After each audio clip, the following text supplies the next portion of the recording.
£2. Or post your name and number to GB07 PO Box 8690 Derby DE1 9TT. UK only. Entrance must be 18 or over. Lines close at 5 p.m. on the 30th of August. Please check the closing time if listening or watching on demand. Good luck. Sunday with Michael Portillo from 11, only on GB News. We've been talking about the White House is concerned with playing down concerns about the health of President Biden, who's apparently taken to freezing during public events. Italy's Prime Minister Giorgia Meloni was seen herding the president back into a photo with world leaders after he shuffled aimlessly away from the group. In the last few days, videos and images of the president freezing at a fundraising event went viral, but the White House stated that they were deceptively edited cheap fakes. With me now, again, is my panel, the historian and broadcaster Tessa Dunlop and the associate comment editor of The Telegraph, Mutaz Ahmed. Mutaz, I mean, you are a journalist. What about this idea that in some way the images could be fake? They could be fake, and some of them will be fake, but the reason these AI images or AI videos or weirdly edited videos are a problem for the White House is that people have seen enough of Biden freezing in real life. It's not going away, this one. It's perception versus reality, but as Mustafa said, it doesn't matter because it's now become Biden's reality, which is bushfighting, these questions about his ability connected to his age. I don't understand where you go from here. He's got a vice president who isn't presidential material, who I think polls worse than he does, despite these, you would call them ageist. In many ways, it's about his competence, isn't it? It can make a big difference when the president whose competence, mental competence, is under question, is running on the matter of competence itself. They're trying to paint Trump as being incompetent, as being not presidential, as being unable to lead, while they have a candidate who struggles to get off the stage. Yeah. That's the issue for them. And it's not really about age. He's not much older than Trump, as you say. It's about the appearance of age. GB News, the People's Channel.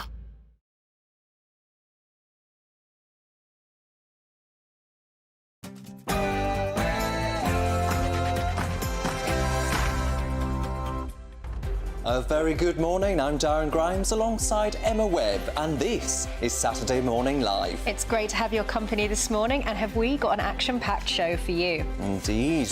With all the day's top stories with the Apprentice winner and entrepreneur Marnie Swindles and the writer and podcaster Lewis Oakley. A new wide-scale search has been launched in Tenerife this morning in a bid to find missing British teenager Jay Slater. We'll discuss this new operation with a former member of the Met Police. And today is Armed Forces Day. This is a chance for all of us to mark the incredible work of both serving personnel and veterans. We'll go live to central London for a fundraising event to mark the occasion.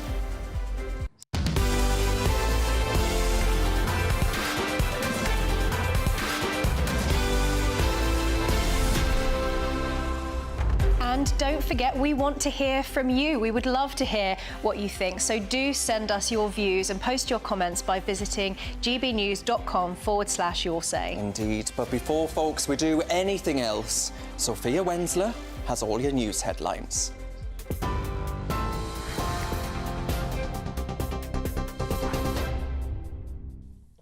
Darren, thank you. Good morning. It's 1 minute past 10. I'm Sophia Wensler in the GB newsroom.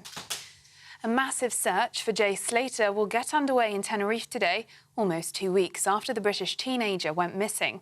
Spanish police called for specialist volunteers to take part in a new large-scale search as it enters its 13th day. It's after a friend of missing teenager Jay Slater says he saw the 19-year-old slipping on rocks during a video call on the day he vanished. In other news, Reform UK leader Nigel Farage has insisted footage showing a racist comment made by a campaigner was a set-up. Andrew Parker was seen making a series of offensive remarks about Rishi Sunak. He's now apologised but insists he was goaded into making them. Rishi Sunak condemned the racial slurs made against him and said it was part of a broader pattern of behaviour. Labour leader Sir Keir Starmer will pledge to introduce a new Armed Forces Commissioner and lead a government of service if Labour is elected. It comes as Shadow Defence Secretary John Healey says Labour is now the natural party of defence. Mr Healey said his party will do better for soldiers and their families. The Shadow Defence Secretary accused the Tories of driving morale to record lows and shrinking the army to its smallest size since the Napoleonic War. Britain will be stronger defended with Labour. We will increase defence spending to 2.5%. The last time Britain spent 2.5% of our national income on defence was in 2010 with Labour, and that was when the British Army was still 100,000 strong and morale was at 60%. And Armed Forces Day, in a way, is a chance to set campaigning aside, and it's a day, as you say, to mark the service that those in uniform give to us all. Meanwhile, the Prime Minister will hail the duty, dedication and selfless personal sacrifice of servicemen and women as he marks Armed Forces Day. Rishi Sunak will claim his is the only party to meet the Help for Heroes Veterans Pledge. The pledge requires parties to commit to keeping the Office for Veterans Affairs, commissioning an independent review of the medical discharge process and ensuring veterans get the benefits and compensations they deserve. Security Minister Tom Tugendhat told GB News Armed Forces Day is more than just one day a year. Armed Forces Day, for those of us who are veterans, isn't just one day a year. We live with our service, good and bad, throughout the year. And for some of us, that can bring back painful memories, but it can also bring back huge moments of pride of having served alongside some of the best that our country has to offer. Look at the record. Look at what Johnny Mercer has achieved as the Minister for Veterans Affairs, and look at what the Prime Minister has achieved in creating that cabinet position for Veterans Affairs. We've got Op Resolute and Op Courage that help veterans who may be finding life just a little bit difficult. A new portrait of His Majesty the King in military uniform has been released to mark Armed Forces Day. In his new portrait, the King is wearing his Field Marshal No. 1 ceremonial frock coat with medals, sword and decorations. It comes as Queen Camilla gave a rare national statement praising servicemen and women in a message filmed in Clarence House's morning room. In times of war and in times of peace, whether seen or unseen, our armed forces support and strengthen our nation. You're a source of inspiration, reassurance and pride. And in the US, President Joe Biden says he intends to win the election in his first public event since his struggles during the first televised debate. He spoke at a rally in North Carolina where Democrats are hoping to win the state back from Republicans this November. He claimed America itself is at stake and accused former US President Donald Trump of repeatedly lying and said he has the morals of an alley cat. But after Biden's own performance during the debate sparked concerns and calls for him to step down, he directly addressed the limits of his old age. I don't walk as easy as I used to. I don't speak as smoothly as I used to. I don't debate as well as I used to. But I know what I do know. I know how to tell the truth. I know right from wrong. And I know how to do this job. I know how to get things done. And I know, like millions of Americans know, when you get knocked down, you get back up. Those are the latest GB News headlines for now. I'm Sophia Wensler. More in an hour.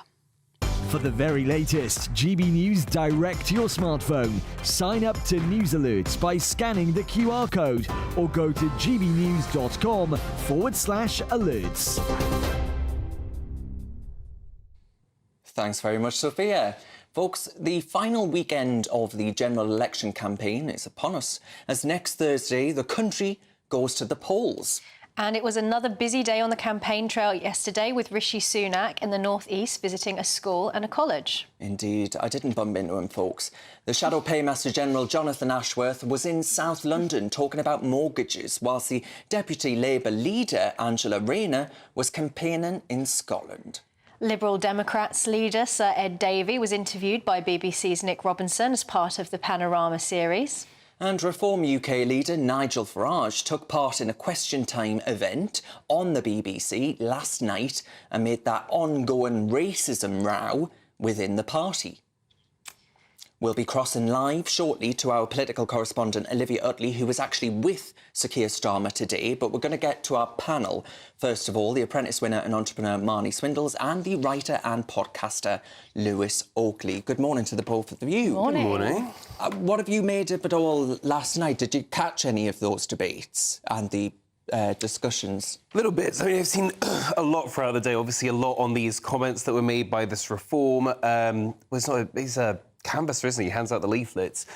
It was a very interesting one because to think that reform was nothing a few years ago, and we're polling really low just a few weeks ago, and now to see that in the final week of the campaign, they're really all anyone is talking about. I think it says a lot about what actually is possible in our party system, because you just would think it's always going to be about those two main parties, but actually reform have really bucked the trend there. And I mean, I'm sure you agree with this, Emma, but Marnie, I wonder, do you think actually the country's already voting like it's forgotten the two-party system? Yes, and I mean, just going back to what you said, I think I would echo what Nigel Farage said about the fact that Rishi Sunak is really leaning into this racism route to try and bolster his own position. I think that he can't really be held accountable for what a volunteer canvasser said, and I know there's a lot of contention around whether it was ACTA or not, whether it is or it isn't. He can't be held responsible. So I think it is an attempt by the Sunak team to really jade the perspective and reiterate those previous narratives that I think Nigel Farage is trying to move away from. Do you think it says something about the performance of the other candidates, that, as you say, everyone is talking about reform, nobody is talking about any of the others who are participating in these debates? Yeah, I mean, Keir Starmer and Rishi Sunak both seem a little bit dull. I'm trying to be unbiased. Others whose names no one can remember, it seems. Yeah. I mean, look, I think the election campaign overall, I just feel like the election campaign, it should be really big discussions about how we want to live, how we want to be governed. And I just think it hasn't been. It's been sleaze, and this person said this. It's kind of, we've gone to the lowest denominator of this. This leaf has been caught saying this. Like, can we talk about actual policies? I'm so annoyed that we haven't spent more time in this election cycle talking about COVID and lockdown and all of the consequences from that. Surely that should be something that we talk about, but no, it's that, oh no, someone said a nasty comment over here, which I'm not saying is right, but at the same time, like, we need to focus. Yeah, I couldn't agree more with that, Lewis. I think that we've lost sight of the manifestos, what's actually happening, what are the policies we're talking about, over a volunteer canvasser who said something that may or may not have been a setup, and we're really honing in on the detail and losing sight of the bigger picture. Does the debate, though, in the States between Joe Biden and Donald Trump put some of this into perspective? Because, I mean, if people have been complaining that these debates have been quite mediocre, if you compare that to them sort of quibbling over golf and the choice that the American people face. Well, yeah, I mean, you looked at that debate, you just thought, oh, my God, we thought we had problems. So, yeah, I mean, we're not there yet. But at least it was exciting, right? At least it gave you something to actually enjoy. It's whereas the debate theatrical. in this country, one policy we have been talking about, though, in this country is actually over Sir Keir Starmer's private school plans and to bring VAT onto private school fees. Now, the Telegraph reported yesterday that actually the European Court could actually say that that impacts the right to education and therefore make it illegal in British law. And I thought, isn't that delicious? Sir Keir Starmer, who loves the ECHR, suddenly, finds that his flagship policy might not be possible because of that very court. I mean, I think and I come from a legal background, I think it's reaching to say that it would be a breach of human rights law. I think I think it is compatible with human rights law. I think it would give parents a choice, a very difficult choice, especially for parents who are of more modest means, just reaching the affordability of those private schools. But to say it would impede access or it would deter people being able to go to a private school, I don't think it's... But Nigel Farage was saying last night that it was talking about this reform policy to change the tax bands so that only people earning £20,000 or above would pay tax, and so that would encourage people to get into work. And he was making the case that he's standing up for working people. What do you think of those who would argue that this VAT raid on private schools is only going to hurt those that are kind of of at the bottom. It's not going to harm the Eatons, the Harrows, the Winchesters. Yeah. It's going to harm those who work really, really hard to pay quite modest school fees to try and have more social mobility for their children. Yeah, it's a really odd... I do actually think this is quite a complex issue, because on the one hand, part of me thinks, well, why should you not pay VAT? But at the same time, sort of with people that have private healthcare, right, the idea is that actually, well, you freed up some space in the NHS. And I kind of get to a human place on this schools thing. Can you imagine being the child that has to leave your school, that you're settled in, that you've got friends, you know, maybe some bullying around, oh, your parents aren't as rich as ours? Like, that's where I probably come to on that. And I think this is such an old-fashioned way to look at education. There's so many new, exciting technologies. Like, it's weird that we still teach them in sort of a Victorian fashion. You know, teacher at the front, everyone sits in desks, when we know that some kids learn more by doing physical activities, some kids are more visual, some kids can just sit and study from a book. Why not focus on that rather than this? But I do think Labour have set themselves a barometer, I think, because in the same way Rishi Sunak had his five pledges or whatever, we'll see what happens to this once they're allegedly in office as to if he can be a success. Because you hear all this stuff now about, oh, Labour are going to have a supermajority and unchecked power, and I think, well, actually, I think that could be more trouble for them than it's worth. Look at the Tories trying to manage an 80-seat majority, and they all hate each other and they've been fighting this whole time. So imagine him having this massive majority trying to get this policy through, and he'll have so many people that are fighting him from the inside. It'll be an interesting one to watch as to if they'll actually be an effective government. And Marley, a lot of people are saying, well, hang on a minute, you know, we pay VAT on absolutely everything. If you had a drink on the way in to the studio today, you pay VAT on it. Why shouldn't wealthy people who send their kids to private schools pay VAT on that too? I agree, and from a governmental perspective, I can totally see the benefit of that 20%. I think it is fair. I think it's reasonable for them to say you need to pay VAT on this, but it does go back to that point of who does it really harm. And as you said, there's this perhaps a misconception, perhaps not, but this idea that everybody who goes to private school is extremely wealthy and that extra 20% won't really bother them. But there are parents out there who have really worked hard to give their kids their best shot, and I think, as you said, they will be the ones that are affected. And I think it will come down to choice, what parents can afford to do and what they choose to do, whether the kids then go back to the state school. And one of the things that hasn't been discussed very much during this election campaign, I think there are lots of subjects like net zero, for example, that haven't really got the attention they deserve, given how significant that is for a large proportion of the population. One of the subjects that hasn't really been covered policy-wise is the armed forces. Hasn't received very much attention. So it's Armed Forces Day, and we just saw on the news there Queen Camilla's address to the British people. Quite unusual, isn't it, to hear her actually speaking? I thought for a moment there, I didn't know that's what her voice sounded like. Yeah, you feel that sometimes with some of the royals when you speak, and then you realise, oh, actually, I didn't really, I've not recognised your voice. But really nice to see her there, being in that position, really giving that thanks to everyone in the armed forces. I think it's a really nice thing to have seen, and good, you know, she's had to jump in quite a lot over the last year, and I think it was a really nice message. I think it's nice to see her stepping in to now represent the monarch. I think as a country of Princess Diana lovers, seeing Camilla now sort of take the mantle and us get into that place of acceptance of her, I think showing the unity behind the monarch, I think is a good thing to see. It's a good place to go. Right, let's have a watch of that clip again of Queen Consort Camilla. In times of war and in times of peace, whether seen or unseen, our armed forces support and strengthen our nation.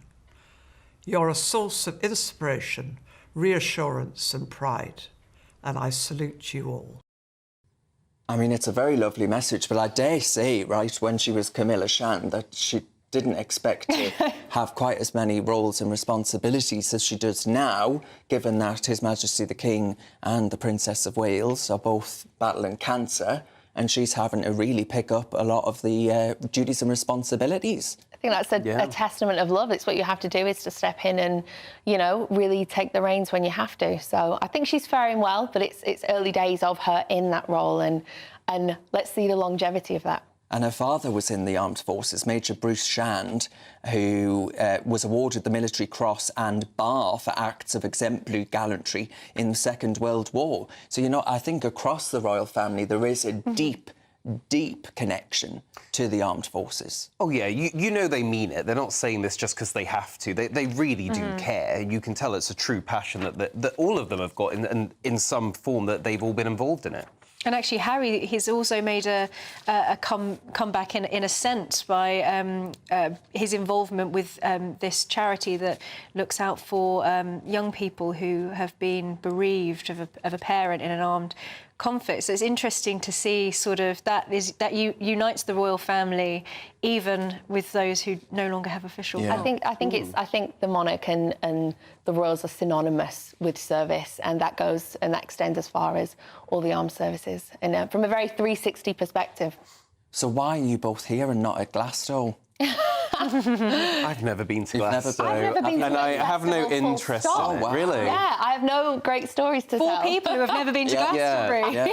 Well, I mean, it just doesn't seem appealing to. I don't want to go anywhere where I have to sleep there either, in the mud. Absolutely not. Yeah. I don't mind a day festival where you can sort of go and leave and go home, but yeah, staying there. But they're having problems because apparently young rock, they can't find any young rock acts to go anymore. Right. I'm not sure why that is, whether rock is just having a moment where people are just not that interested in it, or is maybe Glasgow has become so mainstream now that they kind of see it too much of the mainstream that they want to go and play in some edgy bar in East London. I don't know. Do you think it's a Gen Z thing? I mean, I'm guessing none of us are sort of like late millennials, but the music in that generation seems to kind of, you get a flash in the pan of like online fame, but you don't have these legacy bands in the same way as you used to maybe a couple of decades ago. Absolutely. I was just going to say that there's no superstars anymore. You know, when I think of festivals, I do think of rock. I think of them getting wild and crazy and doing all sorts of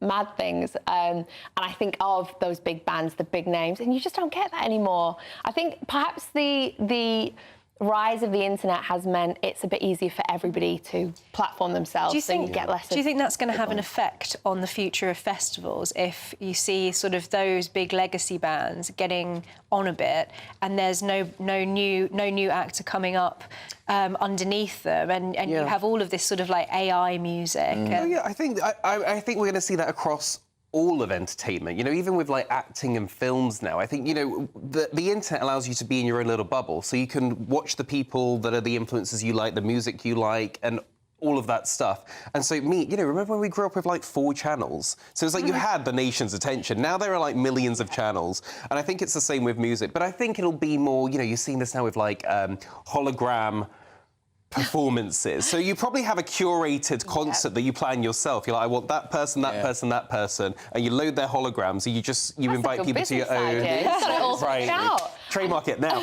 I think it will be an evolution of festivals. I don't think it'll be a death of festivals. I do think there'll just be, as there has been, just this ongoing evolution and change. But it's sad to see.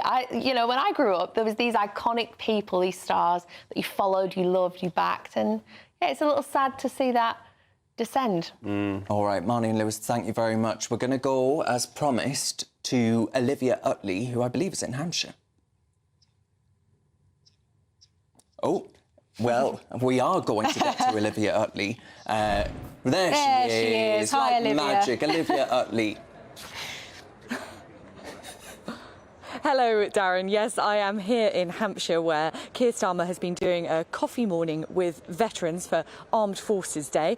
We got a question with him after that coffee morning. I actually went a little off-piste. I didn't ask about veterans. I asked about single-sex spaces. Keir Starmer has said over and over again that biological women will have single-sex spaces under the Labour government as protected by the Equality Act. But when I asked him to clarify the details on that, couldn't really get a clear answer. Let's have a listen to what he had to say.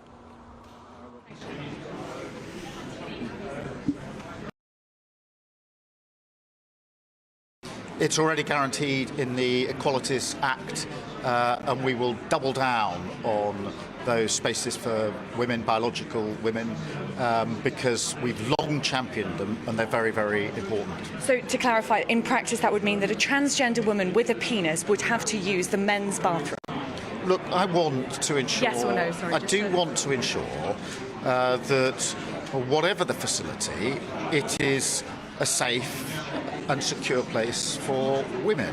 And that is why we've long championed women's spaces, and nothing we're proposing changes any of that. Thank you. So I asked him at the beginning there whether biological women's spaces would be protected under a Labour government. And as you saw, he said, yes, they would be protected as stated in the Equalities Act.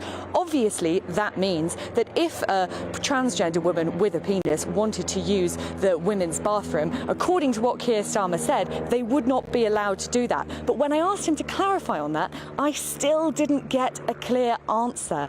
I couldn't get a yes or no answer out of him. This has been a huge problem for Keir Starmer for the whole of this campaign. And I think there will be lots and lots of women who are Labour Party members and voters, like J.K. Rowling herself, who once upon a time gave a huge sum of money to Tom Watson, former Deputy Labour leader's leadership campaign, who will be afraid to vote Labour in this election because they're scared that Keir Starmer won't stand up for women's rights.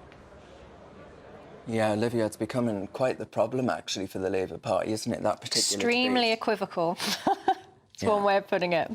All right, Olivia Utley there, thank you very much. We'll be coming back to you throughout the day for updates on that.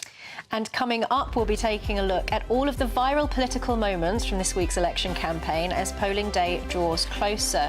This is Saturday Morning Live on GB News, Britain's news channel.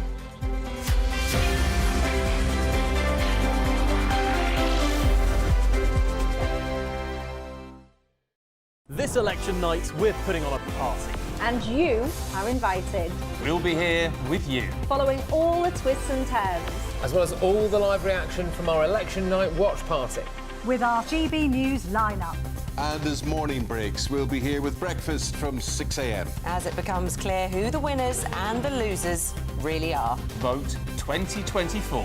Thursday, the 4th of July. Only on GB News, Britain's election channel.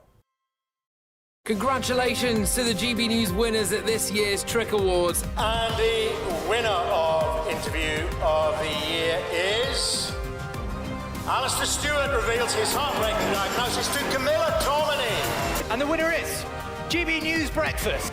And the winner is Nigel Farage. And thank you to you, our GB News viewers and listeners, for making us the People's Channel, Britain's news channel.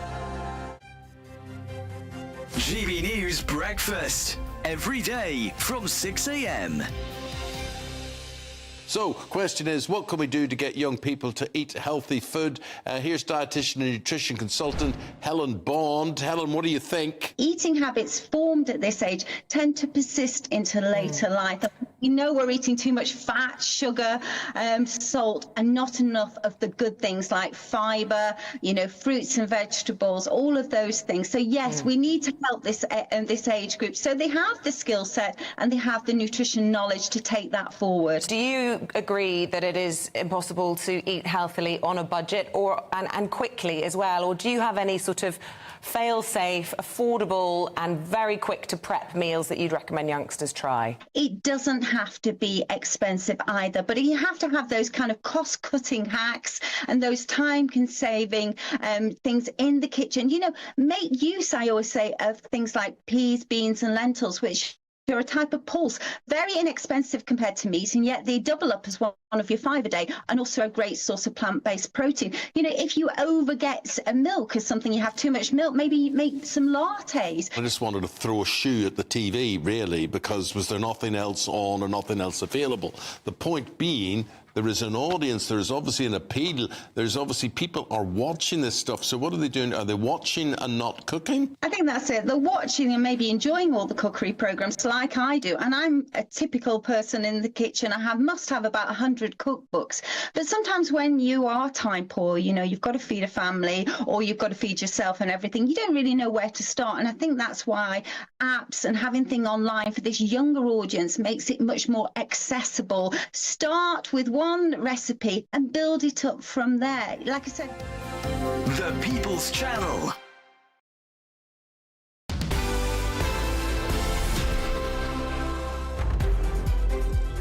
Welcome back to Saturday Morning Live. It's time for the Great British Giveaway, and it is a big one. The chance to win a whopping £30,000 in free, tax-free cash. Yep, it's our biggest prize to date, and here's how you could win it.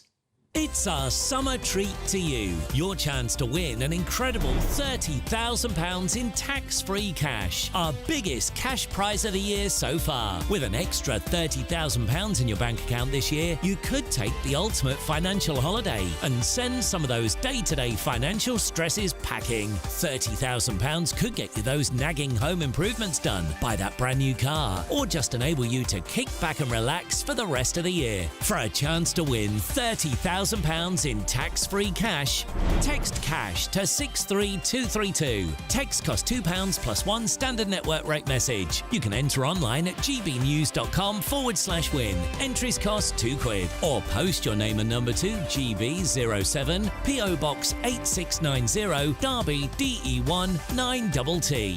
UK only. Entrance must be 18 or over. Lines close at 5 p.m. on the 30th of August. Please check the closing time if listening or watching on demand. Good luck. Now, with less than a week to go until the country heads to the polls, this week's campaign trail has again featured its fair share of viral moments. Indeed. Joining us now to take a look at what's been doing the rounds on social media is the political journalist and commentator Theo Usherwood. Theo, thank you very much for your company. Thank you for inviting us in. Can we start with a man who I think has been doing absolutely anything remotely possible to get some attention, Sir Ed Davey? Yes, so there's been a viral moment of Sir Ed Davey doing CPR, and there's a particular angle which hasn't been flattering, rather embarrassing for the Liberal Democrat leader. But I think overall, the Lib Dems will be pleased that he's starting to get some attention. There was a poll out last week which found that only a third of voters knew who Sir Ed Davey was. I mean, it's a cringeworthy moment. But there is a real problem for the Liberal Democrat Party. It's that many people, most voters, don't know who the Liberal Democrat leader is. And that's an issue. And as when you have a general election, only one man could be Prime Minister, right? It's either Sunak or Starmer. And with Farage entering the contest as well, it becomes a real squeeze on Sir Ed Davey. I just want to watch the actual video of it, because we saw a little preview there, but let's see the actual clip.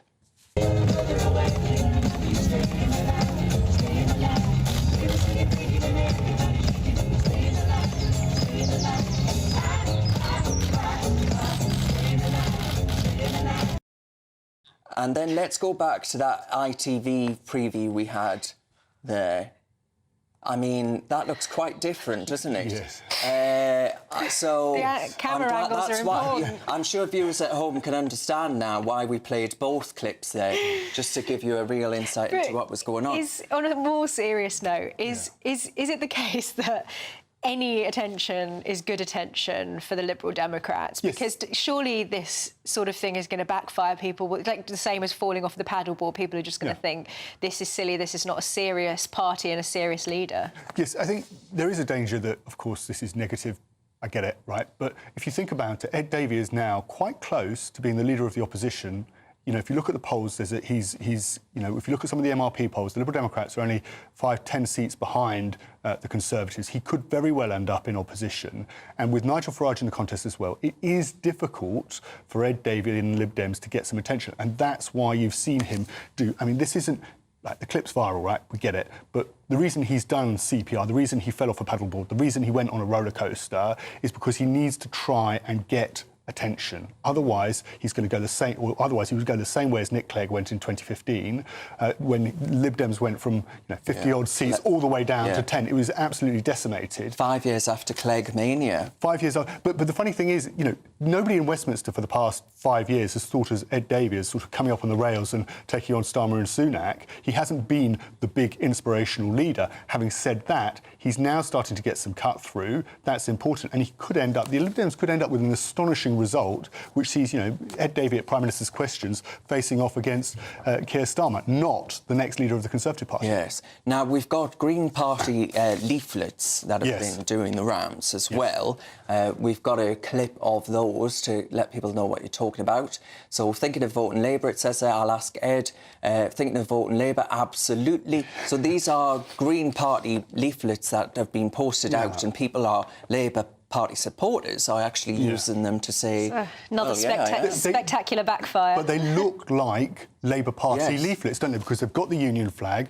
Keir Starmer has made a great play on the fact that he's changed the party. He's made it a patriotic party. And you've got... And it looks like, you know, they've just filled in the blanks, haven't they? Labour canvassers, Labour campaigners. And it reminds me of another leaflet that was sent to me by a Conservative strategist from the beginning of the campaign, which was a Tory leaflet, which at the top had a load of blurb about the differences between the Conservatives and Labour, and then underneath had an image of Keir Starmer as Lord Kitchener with "Your country needs you."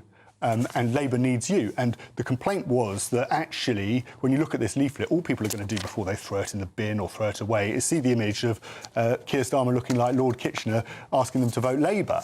So you've got to be really careful with these leaflets, exactly what the pitch is, and mistakes do happen. And it's happened. I think it would remind them of the idea for conscription thing that Keir Starmer wants them to join up for the army. But while we're on the subject of Keir Starmer, he's been doing some pottery, hasn't he? Yes, he's been doing some pottery with Keith Brymer-Jones, who is the judge in the Great Pottery Throwdown. And, of course, this was in a key West Midlands battleground.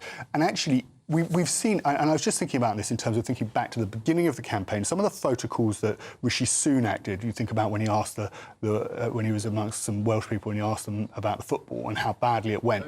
This was a blueprint of how to do a political photo call, because Keir Starmer, like Rishi Sunak, isn't a massively outgoing, bubbly person, but they've paired him alongside a really bubbly television personality, and it works really well. And they're talking, the small talk isn't about something inane topic. They're actually talking about the policy of trying to get more people into the creative industries, part of Keir Starmer's growth plan. This is a blueprint, if I may say, be fair to Labour, about how you do a political photo call. It worked well for Keir Starmer.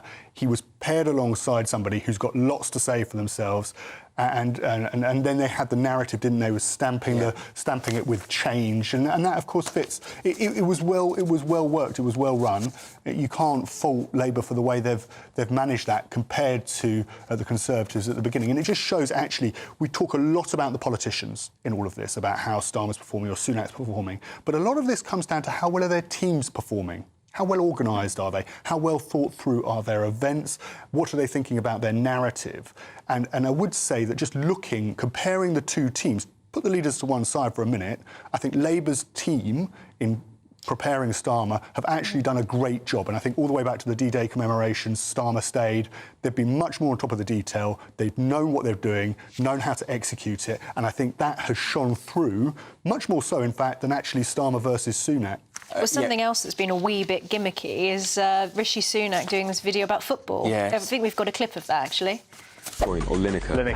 Lineker or Shearer. Shearer or Letizia. Letizia or Lampard. Letizia or Saka. Letizia or Rooney. Letizia or Bellingham. Bellingham or Beckham. Oh gosh. Beckham or Moore. Beckham or Kane. Loves Letizia. Well, that's because of Southampton, yeah, exactly. But I mean, he was trying to stress that point a little bit too hard, I think. Yes, I think I'm a little bit older than you guys, right? So I don't do TikTok. I've never used TikTok. But I would have thought that TikTok would be for the younger generation. Yes. But there are only 3 members of the current England squad in that TikTok video. So it was Bellingham, Saka and Kane.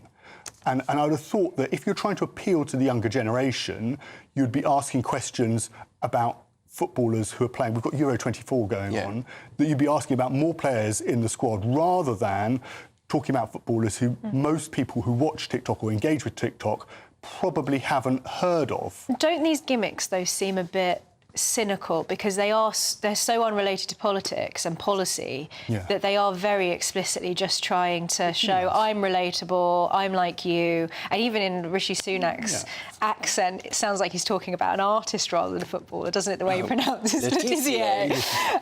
But does that really actually communicate with people? Does it actually hit home? Even if they're getting the demographic wrong in doing TikTok videos, but does that sort of cynicism cut through and make people actually sort of step back from them rather than feel as if they can sort of feel more represented by them?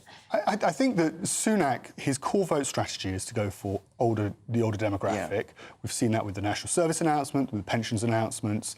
That's what they need to be doing. And having looked at that video, you could see that in the content, in terms of the questions he was being asked, there was a pairing with that in terms of looking to footballers of yesteryear, right? Even if Alan Shearer, Le Tissier, Rooney, so forth. But the platform's TikTok, which is for younger voters. And I didn't quite understand, let's say you could get Rishi Sunak in. If you wanted to do that sort of quick-fire round, get him sat down with Chris Hope, right? Get Chris Hope asking the questions to your audience, and that would be a better platform than reverting to something that younger people use and would be their go-to. And you've seen that Starmer did a very, very personal interview when he was talking about somebody laughing about his dad being a toolmaker during one of the debates, and he did that with Chris Hope. And that was a moment, actually, which I think is actually quite a good thing when you get that. Although I did think that was silly. I don't think anyone was actually laughing at his father's. But at least I get it, but I take that point. But actually, I liked seeing some emotion from Starmer. Even if I didn't necessarily relate to that emotion, it was nice to see him get angry, see it in his face that there was something that had cut a nub, because actually there's a human being in there rather than AI. Theo Usherwood there, thank you very much for that analysis. Now, coming up, folks, we'll be speaking to a former member of the Metropolitan Police as a renewed search operation has been launched in Tenerife for that missing teen, Jay Slater. This is Saturday Morning Live on GB News, we're Britain's news channel.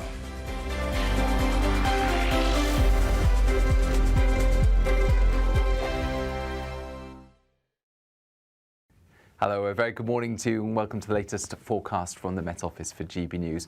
It might be cooler now compared with some of the weather we experienced earlier in the week, but most places are going to have a dry and bright weekend. Not everywhere, there will be some cloud and rain around. For example, northern and northwest England, north and west Wales, perhaps parts of northern Devon and Cornwall, seeing the cloud thicken through the morning.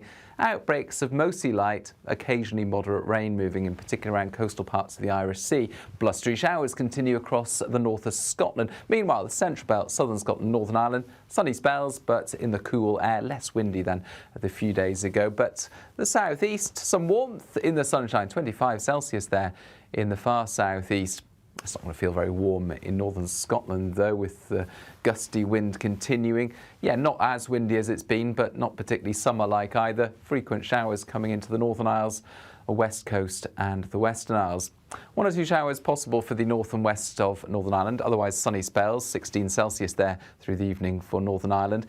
And for much of West and North Wales, northwest England, the rain and drizzle fairly persistent. An area of increasingly low clouds sinking south through Saturday night. That's going to push into southwest England, the Midlands and then eventually the southeast. That will keep temperatures a little higher overnight. It's going to be another warm night in the south, certainly a contrast compared with Friday night's cool conditions. But further north, we're still in the cool air. Still some showers to come for Scotland, into Northern Ireland, northwest England and North Wales first thing Sunday. Brightening skies, though, albeit with a lot of cloud. We start the day cloudy in the south, meanwhile, but then the cloud and the drizzly rain clear through during the morning. Brighter conditions into the afternoon. A lovely afternoon for the far south, and temperatures responding 22 to 23 Celsius. Still on the cool side further north. On election night, we are throwing a party. The GB News Election Night Watch Party will be live from Essex and you are all invited. On air from 10 o'clock, we'll have familiar faces from across the channel, entertainment and lots more stuff as we keep our eye on all the results as they come flying in. If you want to join our live Election Night Watch Party audience, scan the QR code on screen or go to gbnews.com/election party. Are the newspapers getting you down? My wife didn't divorce me that month. Struggling to separate the wheat from the chaff? I know that it's a bit of a circus at the best of times. Well, don't worry. Headliners has got you covered. We'll take the burden of reading the day's news, and if we get depressed, who cares? It's an occupational hazard, frankly. That's Headliners on GB News from 11 p.m. till midnight, and the following morning, 5 till 6 a.m. on GB News, the comedy channel. Nah, just kidding. Britain's news channel.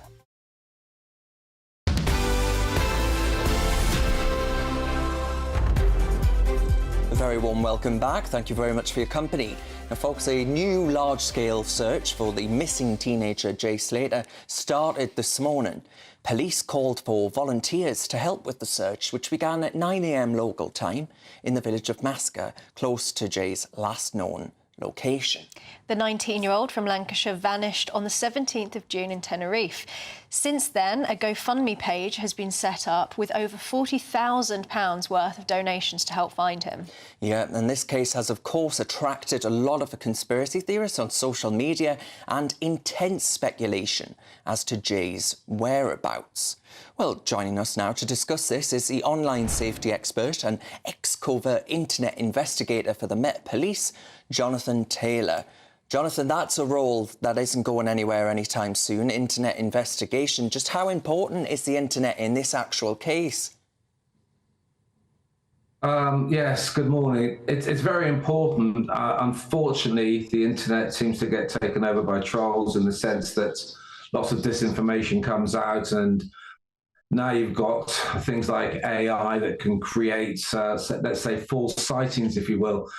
The fact is that social media can be very helpful. In this case, however, in particular, because we're talking about the disappearance in the, if you like, the middle of nowhere, there isn't going to be much social, there's not really much internet activity up there, apart from what we now know of from his friend Brad Hargreaves, who said he did contact, or Jay contacted him, and he was able to say that he seemed to be on a gravel path or gravel road rather than a tarmac type road.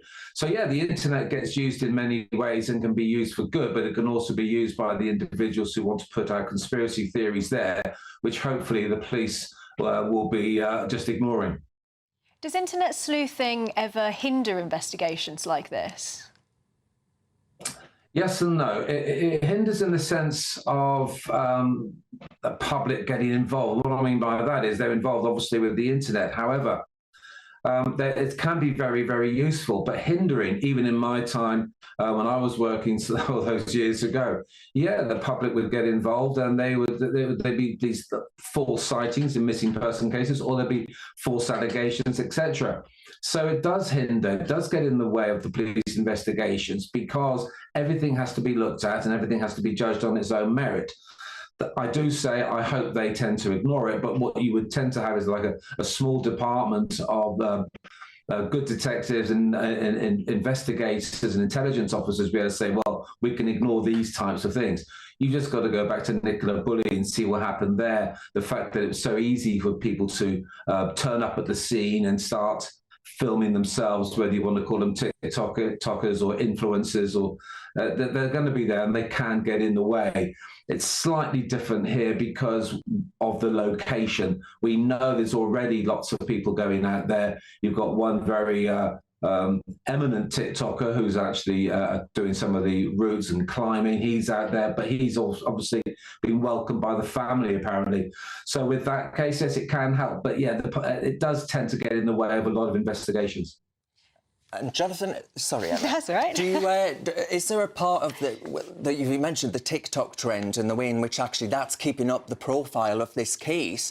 But how many people actually go missing like this every single year? You know, in your line of work, were you dealing with a lot of missing person cases? And actually, we've all been talking about how the fact that his Instagram account was logged into and all these other things, and actually, because that's part of daily life now, we are focusing on these things a hell of a lot more, but just how common are missing persons in general? Missing people, you're talking hundreds of thousands a year will go missing. Doesn't mean they stay missing. Now, that's quite few and far between, but in the sense of that percentage of how many people actually go missing. One thing you mentioned there is about the social media aspect to it, and it can help. It really can help. The fact that we're able to ping, as you keep hearing, the phones, and you can see the last known activity. And it's a real shame in this sense that we've actually got a phone that's battery's died, and we know that from Jay Slater himself.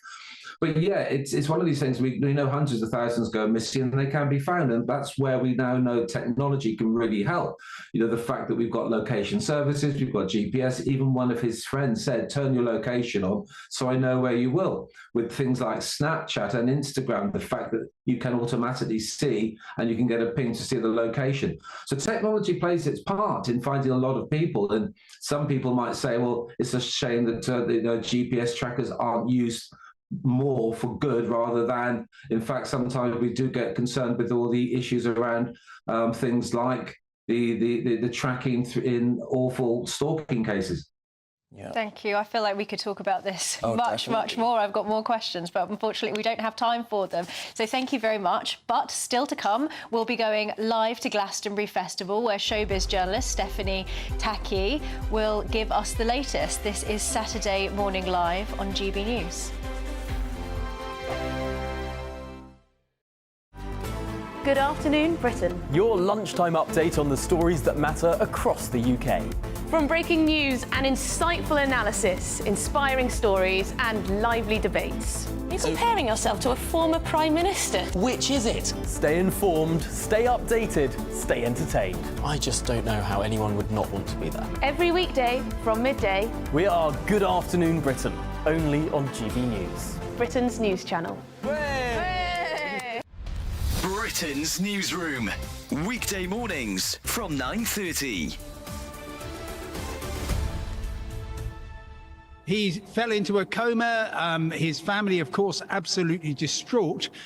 Because Turkey is outside the European Union, it therefore doesn't count under the Global Health Insurance Card scheme, which means that he is liable for these costs, and the family say that he's being held there for until they pay at least half the £41,000 that is owed. One of our viewers here saying their premium, because they have health conditions, can be as much as £1,000. But if they're going to go overseas to, as you say, a non-EU country, they still should take it. That's the message here, isn't it? Don't take the risk. Absolutely. Now, if you do have lots of pre-existing medical conditions, or you're an older person, my lovely mother-in-law is going to be 95 this week. She's still travelling, but only within Europe, and only because the cost of insurance is going to be many times the cost of the trip. And she just thinks, OK, well, I'll get emergency medical treatment free if I'm in the European Union and I've got that GHIC card. But beyond that, absolutely not. It's not worth the risk. You have to have your card, do you, Simon, to get treatment within the EU? You should just apply for that online. You should certainly apply for it online. Don't go to any of the scam sites that want to charge you money for it, because it's a free card. But actually, if you haven't, it's absolutely not a huge problem. Yes, you have to go through a bit of rigmarole, or at least your family do, to sort it out. But in general, if you go to a public hospital, they will treat you first and ask questions later in the European Union. And if you're a British resident, you should get it for free. Even if you forgot to get the GHIC card, they will sort it out eventually. Britain's election channel. GB News, the People's Channel. GB News is Britain's election channel. And when the big stories break, we're tackling them on Britain's newsroom. When we disagree, and we disagree a lot, it's even livelier than normal. We don't disagree that much. We do. His comedy, though, is revolting. I knew her, unlike you. That explains Beverly Turner's temperament. It's a bit frosty in here, isn't it? He'll have one of me one day. For dartball practice. Britain's newsroom on GB News. Weekdays, 9:30 a.m. GB News, the People's Channel, Britain's news channel.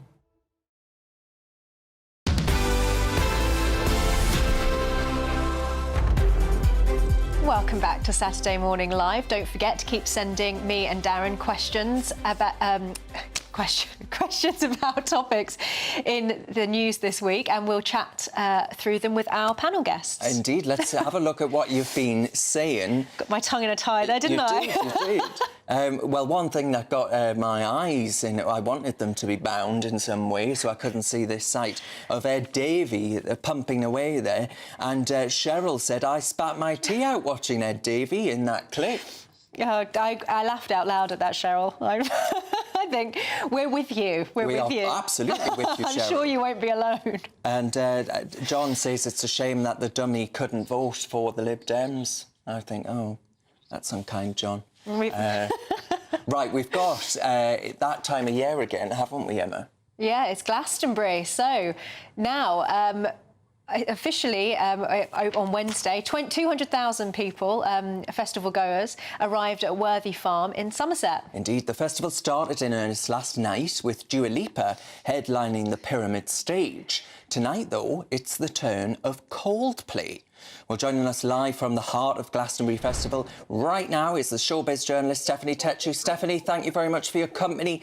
Coldplay tonight. I mean, they've done it once or twice before, haven't they? Darren, they've done it 5 times. This will be their 5th time headlining the Pyramid stage. Glasgow fans are used to seeing Coldplay get on stage. Their first performance here was back in 2002, and you know we're now in 2024. And during that time, they've just had such a wealth of music. You know, the lineup did get a lot of criticism in terms of adding nothing new to the lineup. But with Coldplay, you find that they're a very pair of safe hands, and I'm sure the crowd will have a lot of sing-along moments with them tonight as well. Yeah, and Dua Lipa yesterday, I mean, I saw some of it, Steph, and she was really good, actually. But you were convinced, Steph, with your beady little eye, that she wasn't actually singing. Well, you know what? Dua Lipa was always going to be the wild card, you know, for headlining the stage. You know, Glasgow's trying to get more women performing on the Pyramid stage. And there were moments when I was watching her and I could see she was out of sync. But you know what? That does not take away from the incredible show she did put on. You know, she had 3 hours worth of dancing and choreography. So you can't always maintain that high level of singing once you are performing at that high intensity. And she was quite entertaining, and most of the crowd knew her music as well. Yeah, and then tonight you've got Shania Twain and Cyndi Lauper. So you've got the old legends performing, but not too many younger rock performers, apparently. Well, that's the thing about Glastonbury. Glastonbury is supposed to appeal to all different types of music lovers. There's 105 stages here. So, you know, if you're not in the mood for Coldplay, not in the mood for Dua Lipa, there's so many different artists who are sprinkled along. Yes, tomorrow, Shania Twain will be performing in the legendary set, while Cyndi Lauper will be looking after things on the Pyramid stage this afternoon. But there's a few surprises in terms of this mystery band that they're saying is going to be performing today. So a lot of people are waiting to see who that will be. Yeah, exactly. Steph, I bet you're scanning through every tent to try and find out some clues there on that. But Steph, we'll get updates from you later on in the day. Thank you very much to Stephanie Techu from Glastonbury there. We've got lots more to come up in the next hour, including more of today's top stories. And chef Paul Ainsworth joins us live from his kitchen. That's right. We're celebrating National Cream Tea Day. Don't go anywhere. We're going to have a scrap over that, apparently. Weather first. Looks like things are heating up. Boxed boilers, sponsors of weather on GB News. Hello there, welcome to your latest GB News weather forecast from the Met Office. Well, this weekend offers some sunshine for most of us, but there will be a little bit of rain at times. Main area rain, all courtesy of this fairly weak area of low pressure. It's going to push some cloud and some outbreaks of rain across parts of northern England and Wales this afternoon. That may well spread into the Midlands at times, but either side, plenty of sunshine around. Exceptions to far north of Scotland here, still quite blustery with some showers coming and going, but in the sunshine across the southeast especially, feeling fairly warm, highs reaching around 24 or 25 degrees.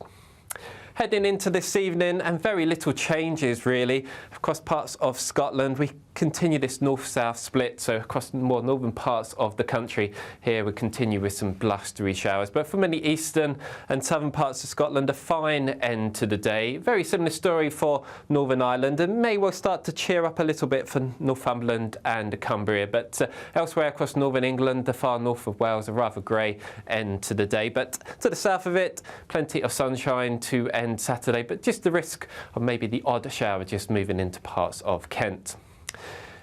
For the rest of the evening and night, this area of cloud and rain will continue to slowly work its way southeastwards, weakening as it does so. Either side, some clear skies, but still some blustery showers across the far north of Scotland. And under the clear skies, a fairly fresh night, temperatures falling down to about 10 or 11 degrees. But under the cloud, not much lower than around 15 or 16 degrees. So a bit of a grey start for some southern areas on Sunday, risk of a few spots of rain. But for a lot of us, Sunday offers plenty of dry weather, a mixture of some sunshine and also some cloud. But with a northwesterly flow, feeling a little bit cooler, temperatures at their highest in the south reaching around 21 or 22 degrees. That warm feeling inside from Boxed Boilers, sponsors of weather on GB News.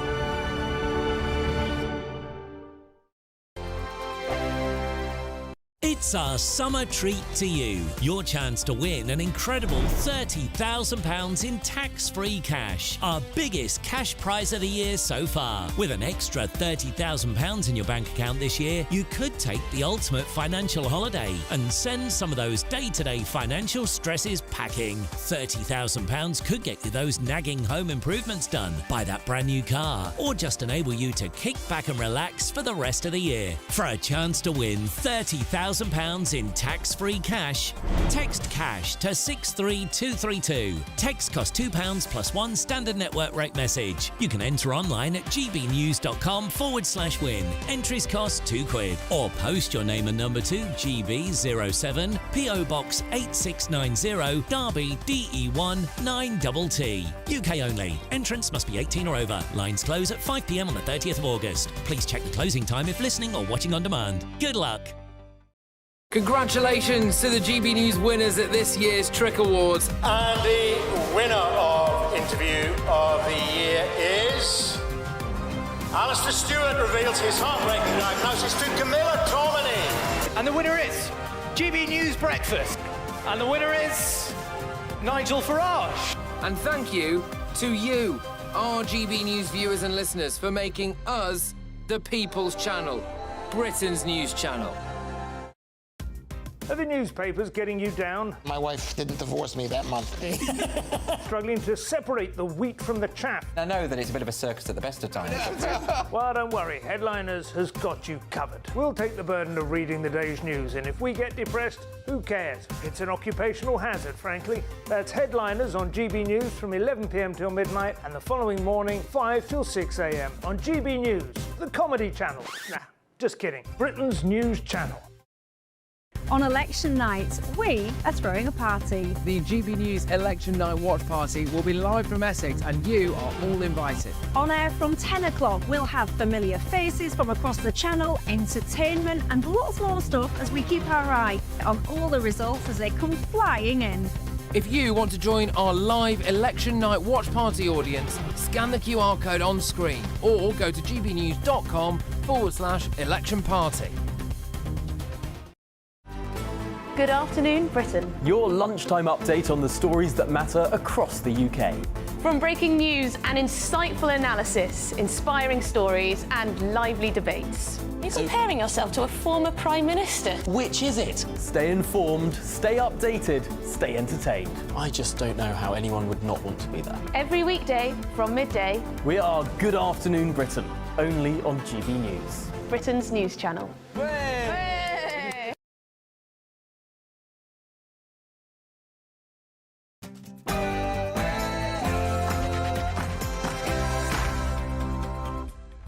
A very good morning, I'm Darren Grimes alongside Emma Webb, and this is Saturday Morning Live. Great to have your company this morning, and have we got an action-packed second hour for you? Indeed, with all the day's top stories with the Apprentice winner and entrepreneur Marnie Swindles and the writer and podcaster Lewis Oakley.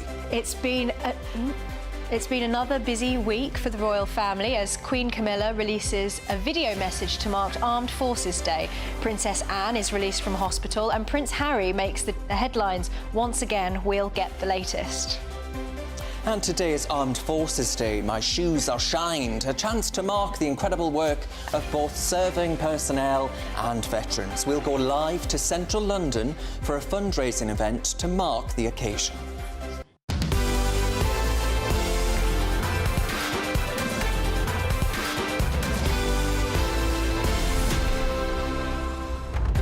Darren's shoes are very shiny. They are. We'll also be joined by Chef Paul Ainsworth, who will be live from his kitchen as we celebrate National Cream Tea Day. I'm very excited. And don't forget, we also want to hear from you. We would love to hear what you think. So please do send us your views and post your comments by visiting gbnews.com/yoursay. Yeah, let's ask the question, jam or cream first. Let us know that. But before we do anything else, Sophia Wensler has all your news headlines.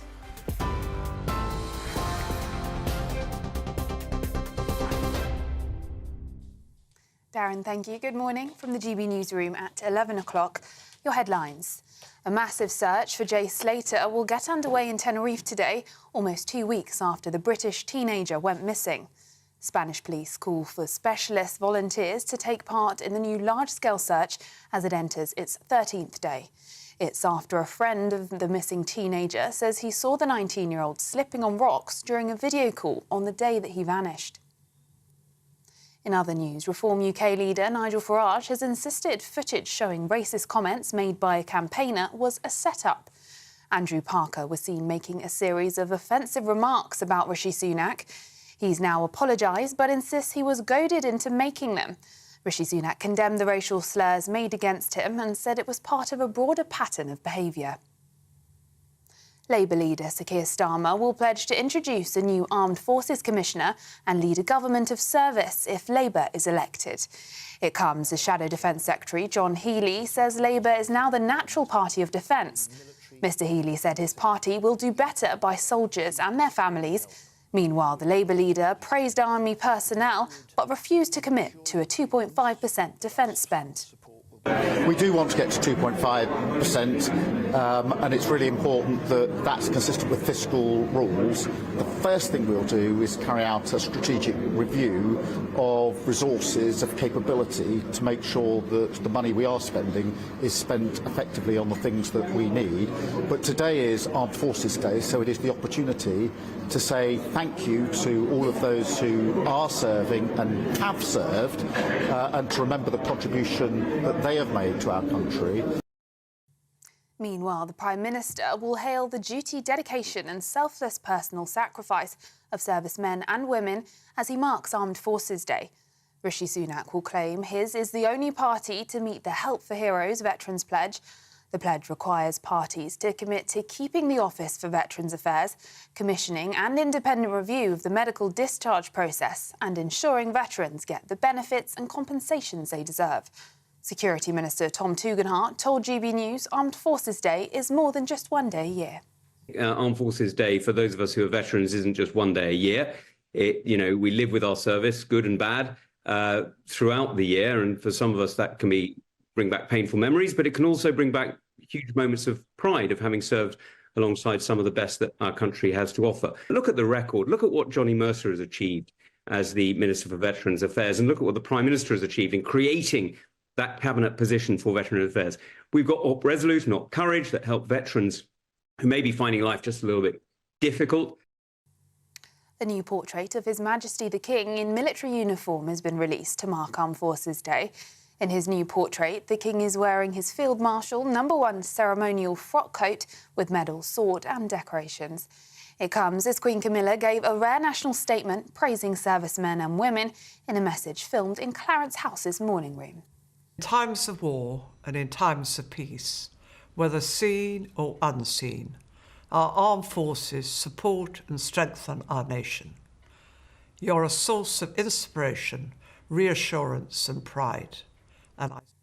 And in the US, President Joe Biden says he intends to win the election in his first public event since his struggle during the first televised debate.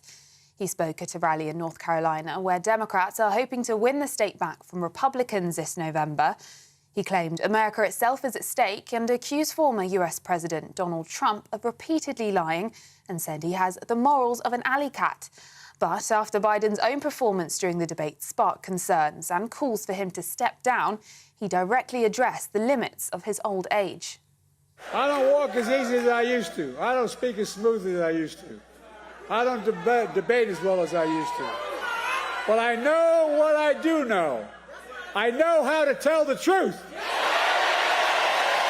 I know right from wrong. And I know how to do this job. I know how to get things done.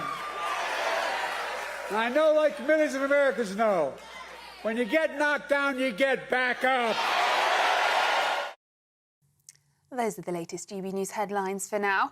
I'm Sophia Wensler. More in half an hour. For the very latest GB News direct to your smartphone, sign up to News Alerts by scanning the QR code or go to gbnews.com/alerts. Thanks, Sophia. Well, the final weekend of the general election campaign is upon us, as next Thursday the country goes to the polls. It was another busy day on the campaign trail yesterday, with Rishi Sunak in the North East visiting a school and a college. Yeah, Shadow Paymaster General Jonathan Ashworth was in South London talking about mortgages, while Deputy Labour leader Angela Rayner was campaigning in Scotland. While Liberal Democrats leader Sarah Davey was interviewed by the BBC's Nick Robinson as part of the Panorama series. And Reform UK leader Nigel Farage took part in a question time event on the BBC last night amid that ongoing racism row in the party. Now, we'll cross live shortly to our political correspondent, Olivia Utley. We're going to actually get her early, and, nothing nicer than going early to Olivia Utley with Sir Keir Starmer today. Now, Olivia, have you just gotten off the bus or something like that, have you? You've been with him so far? Hello. I've actually just been at an event in the southeast of England with Keir Starmer. As you heard in the news there, it is Armed Forces Day, and Keir Starmer spent the morning talking to veterans. The Labour Party is very keen to pitch itself as the party of defence, but they won't commit to that 2.5% of GDP spending rise, which Rishi Sunak says he would aim to do by 2030. I also asked Keir Starmer about his commitment to single-sex spaces. This is an issue which has dogged him for the entire election campaign, and even today it was pretty hard to get a straight answer. Let's have a listen to what he had to say. It's already guaranteed in the Equalities Act, and we will double down on those spaces for women, biological women, because we've long championed them and they're very, very important. So, to clarify, in practice that would mean that a transgender woman with a penis would have to use the men's bathroom? Look, I want to ensure... Yes or no, sorry. I do want to ensure that whatever the facility, it is a safe and secure place for women. And that is why we've long championed women's spaces, and nothing we're proposing changes any of that. Thank you.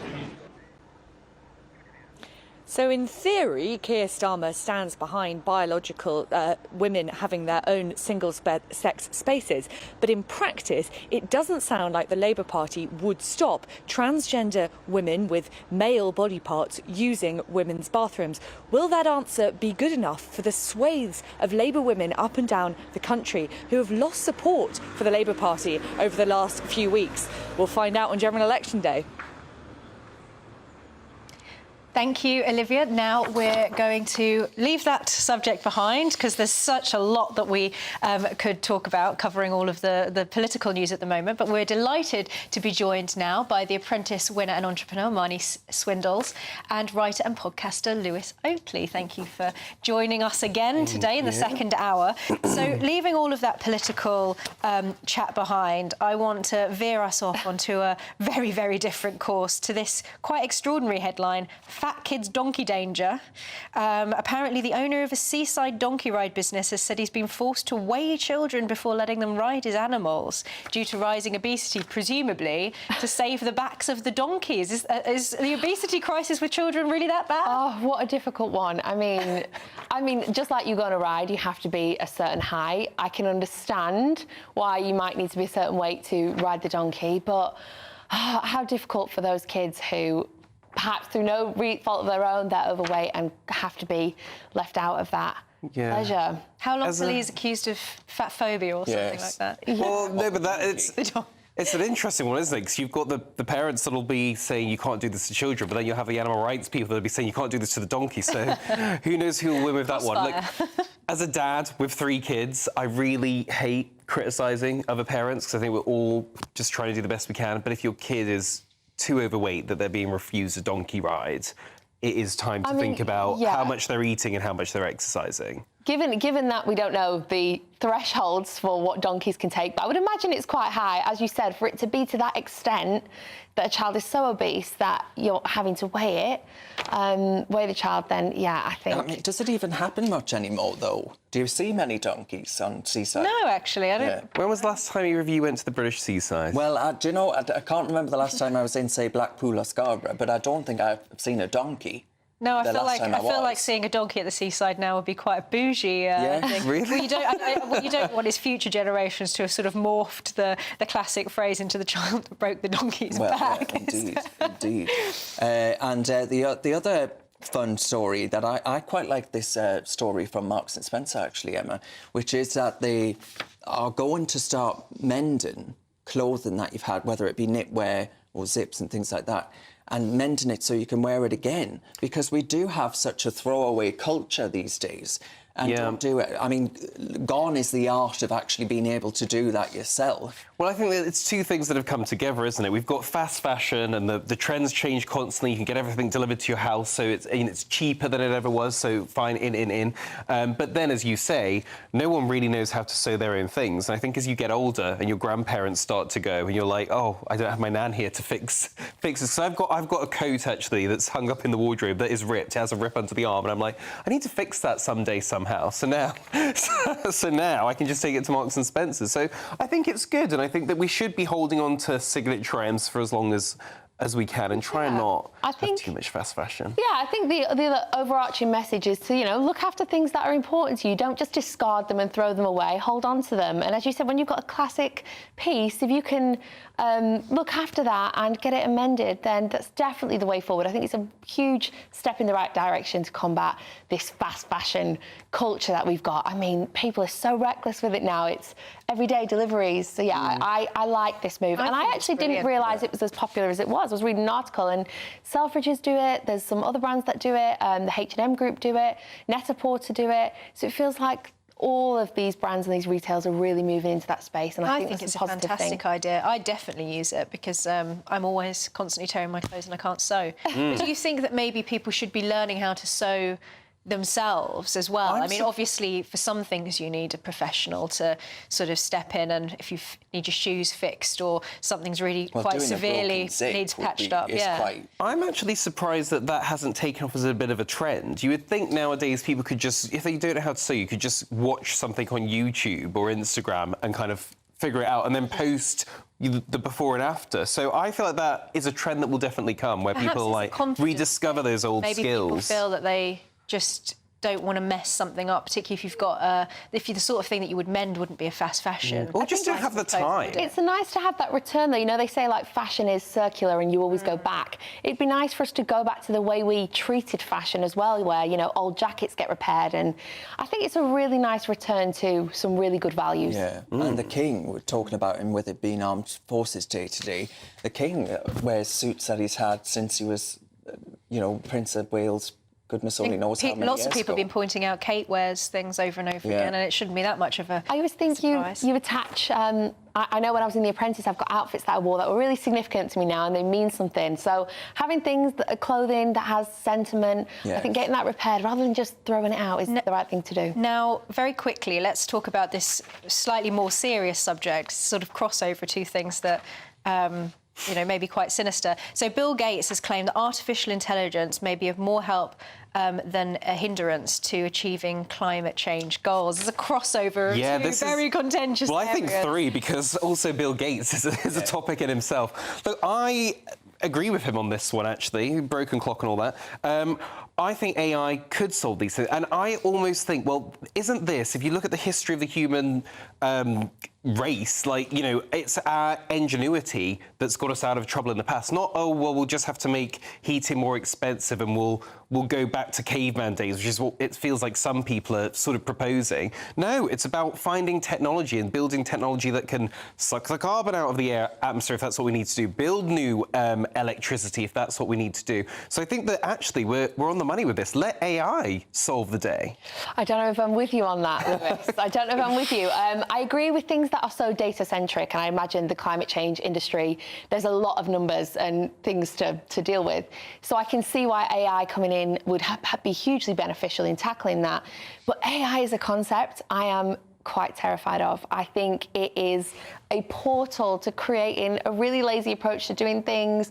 I have friends that, rather than tackle an email and really try and navigate what they're trying to say, just AI it. And I think we're losing a sense of skill that people really need to understand how to communicate. So don't you think I'm 30 years ago people would have said that about handwriting? Oh, I just want people to have nice handwriting, and now we type everything. And I think it's the same with emails. I still wish people had nice handwriting. Well, yeah, there's definitely a sense of evolution and technology changes, like we were saying about Glastonbury earlier, and you mentioned about holograms.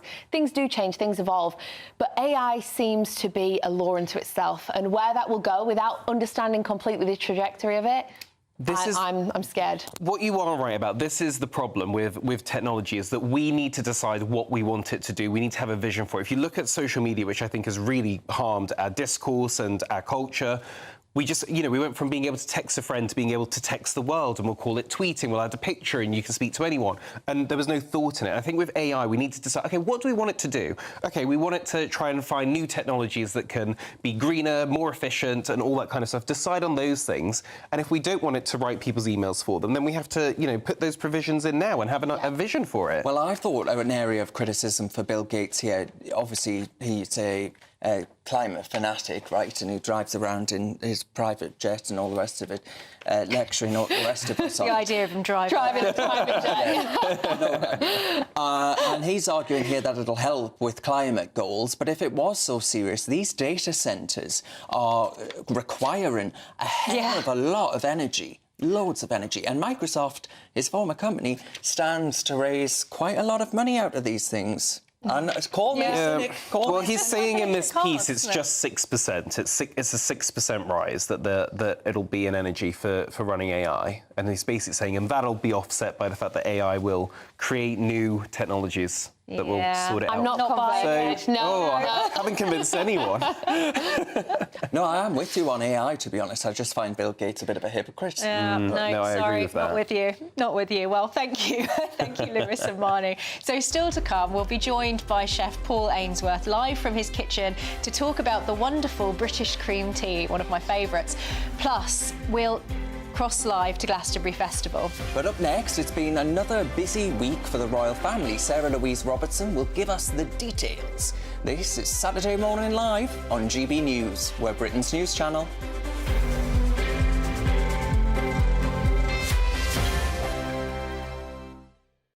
This election night, we're putting on a party. And you are invited. We'll be here with you. Following all the twists and turns. As well as all the live reaction from our election night watch party. With our GB News lineup. And as morning breaks, we'll be here with breakfast from 6 a.m. As it becomes clear who the winners and the losers really are. Vote 2024. Thursday, the 4th of July. Only on GB News. Britain's election channel. GB News Breakfast. Every day from 6 a.m. Giovanni is axed following growing allegations of threatening and abusive behaviour. We won't see his little toes dancing around the dance floor again, which is a shame. Was it the BBC saying, you know, we've had some bad publicity about this star, do we need to maybe let him go? Or was it Giovanni himself saying that, you know, he's had to, with all the bad publicity and what's the allegations against him, he's walked away? We don't exactly know. But what we do know is that Amanda Abingdon, who he was coupled with last year on the last series of Strictly, left claiming that she had nasty behaviour from him in rehearsals when they were training for their routines. And she's also been diagnosed with PTSD, which she is blaming or claiming happened because of the training that she was put under Giovanni. It's very sad because I've met Giovanni on quite a few occasions, and he comes across as a very nice gentleman, actually, and the fans absolutely love him. And even though the allegations are out there against him, everybody I speak to in terms of the fans are on his side. I mean, from the fans' point of view, they don't see what goes on behind the scenes. All they see is an incredibly gifted dancer who we're seeing footage of now. It might come out later, but there's all sorts of things coming out because after Amanda came out and claimed all this behaviour against him, a male celebrity last week also came out and voiced their opinion. Now, a lot of fans will be gutted, but as you say, we don't know the full story yet as what's gone on. And it's incredible pressure that no one's allowed to be, a duffer right from the start now. I mean, it's one thing learning lines if you're an actor, but it's a different kettle of fish altogether if you're learning moves that you've never done before. So you've got... The People's Channel. GB News is Britain's election channel. And when the big stories break, we're tackling them on Britain's newsroom. When we disagree, and we disagree a lot, it's even livelier than normal. We don't disagree that much. We do. His comedy, though, is revolting. I knew her, unlike you. That explains Beverly Turner's temperament. It's a bit frosty in here, isn't it? He'll have one of me one day. For dartball practice. Britain's newsroom on GB News. Weekdays, 9:30 a.m. GB News, the People's Channel, Britain's news channel.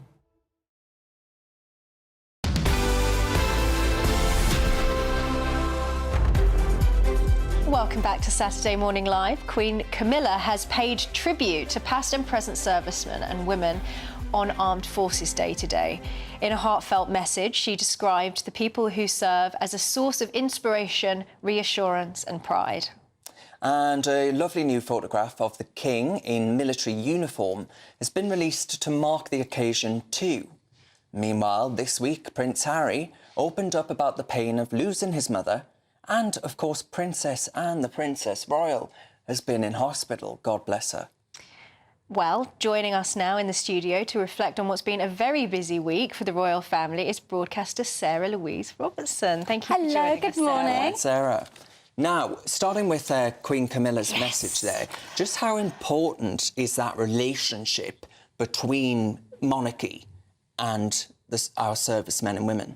The two are intertwined. They go hand in hand because the monarch is the boss of the royal services, so they serve in honour of the king, of the monarch. So their relationship is so closely embodied with each other, so one can't really function without the other. Do you think the Queen Consort did a good job? I think she did a wonderful job. I was so interested to see how she approached this. And let's not forget, Queen Camilla is the daughter of Major Bruce Shand. He served in the regiment, the Royal Lancers. It's something that's very important to her. She's a military daughter.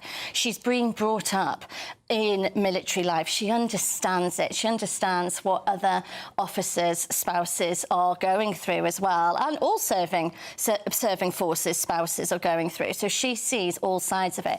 And I think she's a great spokesperson to be talking out for the armed forces and speaking up for them on Armed Forces Day, because they really don't get enough help from the government, and a lot more needs to be done.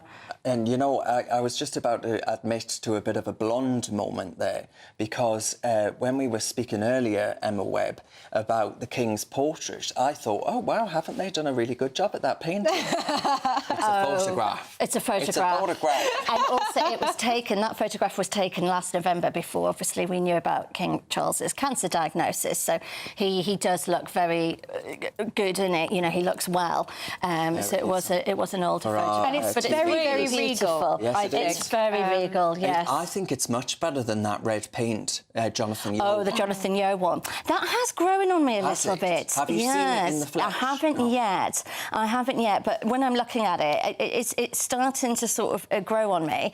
At first, I was like you. I was like, oh my goodness, what have they done? Because it's kind of like what you would imagine someone like Chairman Mao. Yes. Yes. I think it's a bit demonic. To have. Yes, it that's looked what like I mean. All that Extinction red. Rebellion had already been at it. Yes, I think this is what Hugo Bernard's done with this portrait of King Charles is absolutely beautiful, and I think it's a really fitting recognition of the King and also how important he is to our armed forces, and they serve in honour of him. He is their boss. Do you think that Camilla sort of stepping up in this way, obviously the situation with the King and the Princess of Wales as well, that this is emphasising actually the need for, you know, not just to focus on the monarch as such, but also for the broader royal family to support the monarch. Of course. And to ensure its strength and continuity when things inevitably do happen, because, you know, the king is immortal and humans do get unwell. Of course, this is it. Well, again, it's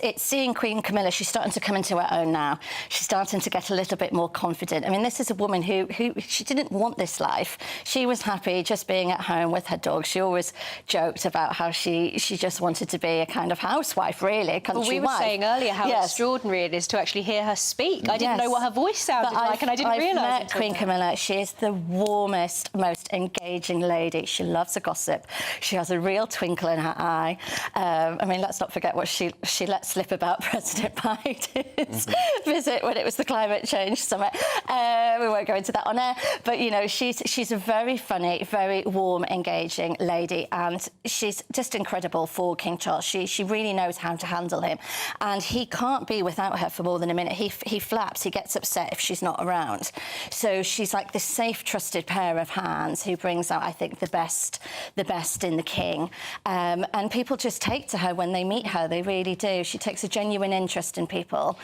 Now, what about Prince Harry? So earlier this week, there was a story about the portraits of him and Meghan, and now he's done this interview talking about his mother. And it's actually the comments that he's been making about... but actually, I mean, you know, I'm no lover of Harry, but I think what he's been saying on behalf of this, we're going back to the Armed Forces charity about charity about young people who have been bereaved because their parents have died while serving their country. Yes, this is Scotty's little soldier. So he met with a widow over in the United States who had to break the news to her 5-year-old son that his father had been killed. Which is horrible. Which is horrific. So for once, Harry is actually doing something good with this, I have to say. I'll give him the kudos for that there. But I just feel there's been so much when obviously you made that remark, Darren, because it's almost like Harry talks to the dead more than that child in that film Sixth Sense. You know, he goes on about it such a lot, doesn't he? And I think we've all had a bit of emotional Harry and Diana fatigue, shall we say, the amount of times he talks about her. William doesn't go on about his mother as much. It's like Harry's just sort of taken over. Well, he's stuck there. He's stuck there in this thing of grief, and it's ironic, really, because he's talking about how to overcome grief, but he doesn't seem to have moved I don't think forward anybody with should it be at taking all. mental health advice from Prince Harry somehow. But I think his heart in this instance, to give him his dues, his heart was in the right place, and he hugged them, and you know, I think he loves children. Of course he does. He genuinely does care, and so I think for once his heart was in the right place with this.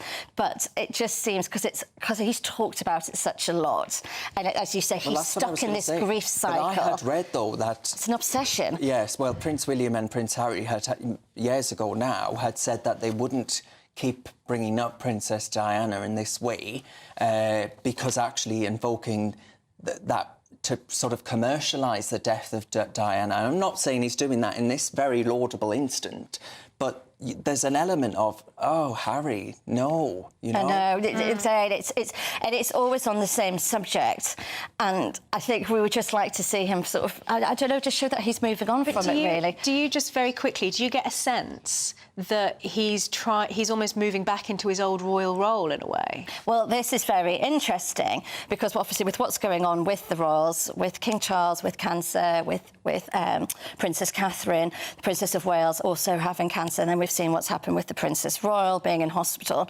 this idea of a slimmed-down monarchy. Now, I know a lot of people would have issues with Harry coming back, but what is sad, is that Harry walked away from his royal duties, and we could have really done with him right now, being a working member of the royal family, standing up.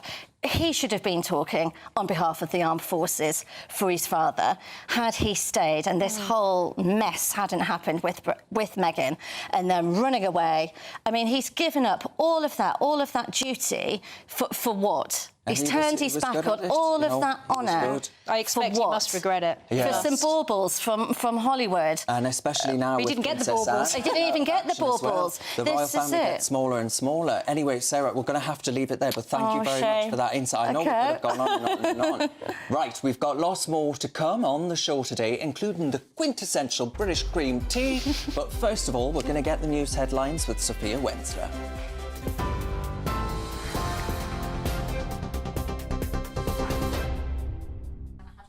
Darren, thank you. It's 11:30. I'm Sophia Wensler in the GB Newsroom. Your headlines. A massive search for Jay Slater will get underway in Tenerife today, almost 2 weeks after the British teenager went missing. Spanish police called for specialist volunteers to take part in a new large-scale search as it enters its 13th day.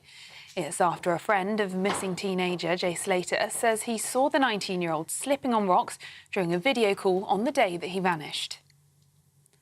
Reform UK leader Nigel Farage has insisted footage showing racist comments made by a campaigner was a set-up. Andrew Parker was seen making a series of offensive remarks about Rishi Sunak. He's now apologised but insists he was goaded into making them. Rishi Sunak condemned the racial slurs made against him and said it was part of a broader pattern of behaviour. Labour leader Sir Keir Starmer will pledge to introduce a new Armed Forces Commissioner and lead a government of service if Labour is elected. It comes as Shadow Defence Secretary John Healey says Labour is now the natural party of defence. Mr Healey said his party will do better by soldiers and their families. Meanwhile, the Prime Minister will hail the duty, dedication and selfless personal sacrifice of servicemen and women as he marks Armed Forces Day. Rishi Sunak will claim his party is the only one to meet Help for the Heroes Veterans Pledge. The pledge requires parties to commit to keeping the Office for Veterans Affairs, commissioning an independent review of the medical discharge process and ensuring veterans get the benefits and compensations they deserve. Those are the latest GB News headlines. For now, I'm Sophia Wensler. More in half an hour. For the very latest GB News direct to your smartphone, sign up to News Alerts by scanning the QR code or go to gbnews.com/alerts.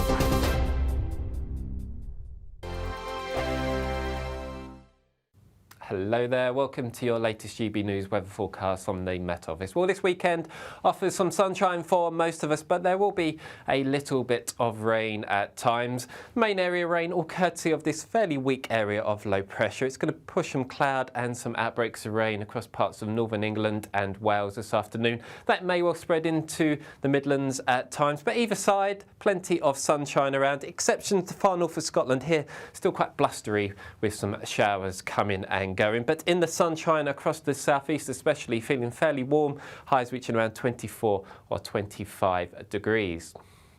Heading into this evening, and very little changes really across parts of Scotland. We continue this north-south split, so across the more northern parts of the country here we continue with some blustery showers, but for many eastern and southern parts of Scotland a fine end to the day. Very similar story for Northern Ireland, and may well start to cheer up a little bit for Northumberland and Cumbria, but elsewhere across northern England, the far north of Wales, a rather grey end to the day, but to the south of it plenty of sunshine to end Saturday, but just the risk of maybe the odd shower just moving into parts of Kent.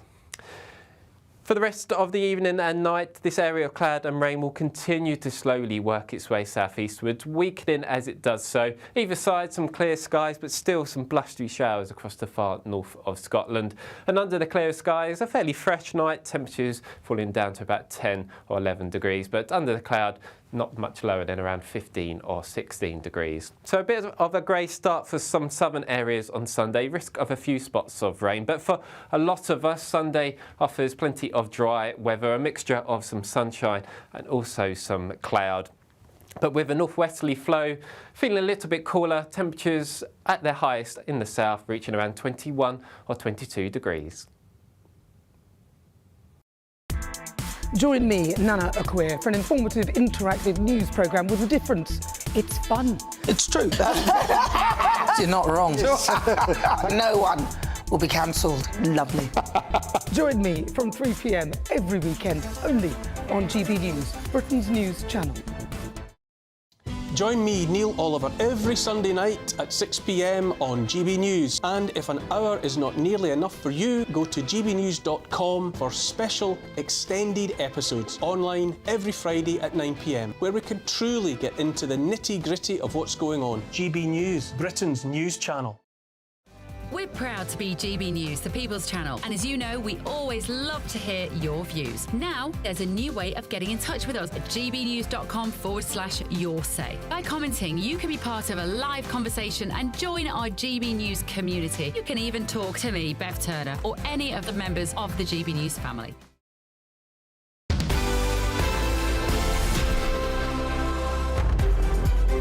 Welcome back to Saturday Morning Live. It's time for the Great British Giveaway now, and it is a big one. The chance to win a whopping £30,000 in tax-free cash. Yes, the British giveaway. British giveaway. It's our biggest prize to date, and here's how you could win it. It's our summer treat to you. Your chance to win an incredible £30,000 in tax-free cash. Our biggest cash prize of the year so far. With an extra £30,000 in your bank account this year, you could take the ultimate financial holiday and send some of those day-to-day financial stresses packing. £30,000 could get you those nagging home improvements done, buy that brand new car, or just enable you to kick back and relax for the rest of the year. For a chance to win £30,000 in tax-free cash, text cash to 63232. Text costs £2 plus one standard network rate message. You can enter online at gbnews.com/win. Entries cost £2. Or post your name and number to GB07 PO Box 8690 Derby DE1 9TT. UK only. Entrance must be 18 or over. Lines close at 5 p.m. on the 30th of August. Please check the closing time if listening or watching on demand. Good luck. It's a lot of money, isn't it, Darren? It is well, indeed. welcome back to Saturday Morning Live, and don't forget to send us more of your views because we'd like to chat through them. And we've got a number of views here. Like one from Jeff says, Harry is a numpty, but he's our numpty. Yvonne wishes Princess Anne a speedy recovery, and my favourite from Moira is Starmer looked terrified when Olivia asked the question. He did, didn't he? Yes, he did. He just doesn't know how to answer a question straight. Well, I think he's worried of that particular question. Yeah, or he women's can, rights. but he doesn't want to. No, indeed. I think everyone that's got a couple of brain cells to rub together is aware of what the actual truth is on that issue. But he knows that it's not political within his own party. So Kevin says the royal family are privileged beyond belief, but they are family and they've been having a very tough time. I'm very proud of them. And one thing that the royal family are indeed proud of, and very, very important too, is the armed forces. So we like to celebrate the work of, on this very show, we celebrate the work of one incredible individual each week, whether they've smashed a new record or done some amazing charity work or such else.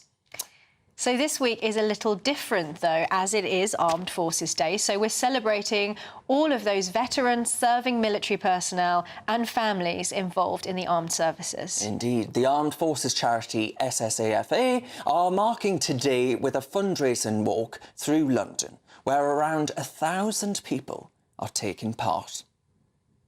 We can cross live now to GB News South East of England reporter Ray Addison, who is at the finish line of the SSAFA charity walk. Hi, Ray.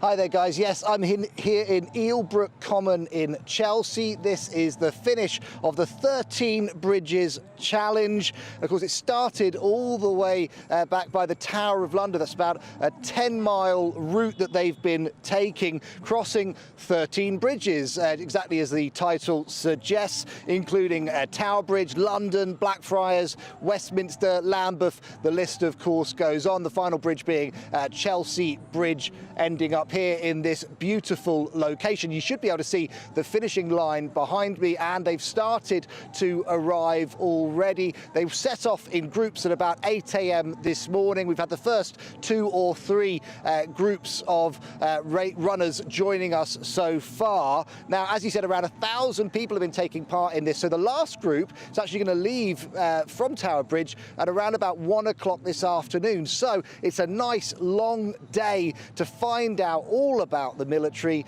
and to obviously those £25 donations that people have been making as well, to really help to support those who are serving or former military personnel. It also supports Army cadets and Royal Navy cadets as well, so in their time of need. Now, I'm joined now by AS1 Kate Oldershaw. She's a Royal Auxiliary Air Force soldier. Come join us now, Kate. Thanks for joining us today. What's your involvement today? So I've come down here with my squadron to be the face of the RAF, but also to be the face of the Royal Auxiliary Air Force, which is, to us, is a very important part of the whole force representation of the armed forces. And we're here to provide our support, to cheer on the participants as they've come along the bridges. My colleagues are all scattered along the river, which is lovely. And, you know, to talk to passing members of the public, to entertain, you know, have conversations with them, speak to the children, and engage them in, you know, what is the armed forces about. And actually, they like a lot of freebies as well, of course. Is the hope that, obviously, because we do have some current and former military personnel taking part in this 13 Bridges Challenge, but is the hope that maybe you could interest some people in adding the military, maybe either a military career or auxiliary services? Yeah. Undoubtedly. I mean, obviously, that's not the key focus of today. Today is very much about SAFA and the work that they do. But yes, that would be a lovely byproduct to encourage people to at least consider the armed forces. And if the regulars is not an option for them, doing something as I'm doing, my colleagues are doing, and join the Royal Auxiliary and giving up our free time to make a contribution to the serving. What does Armed Forces Day and events like this, obviously the 13 Bridges Challenge happens every year, it raises a lot of money. Why is it important? What does it mean to those in the services?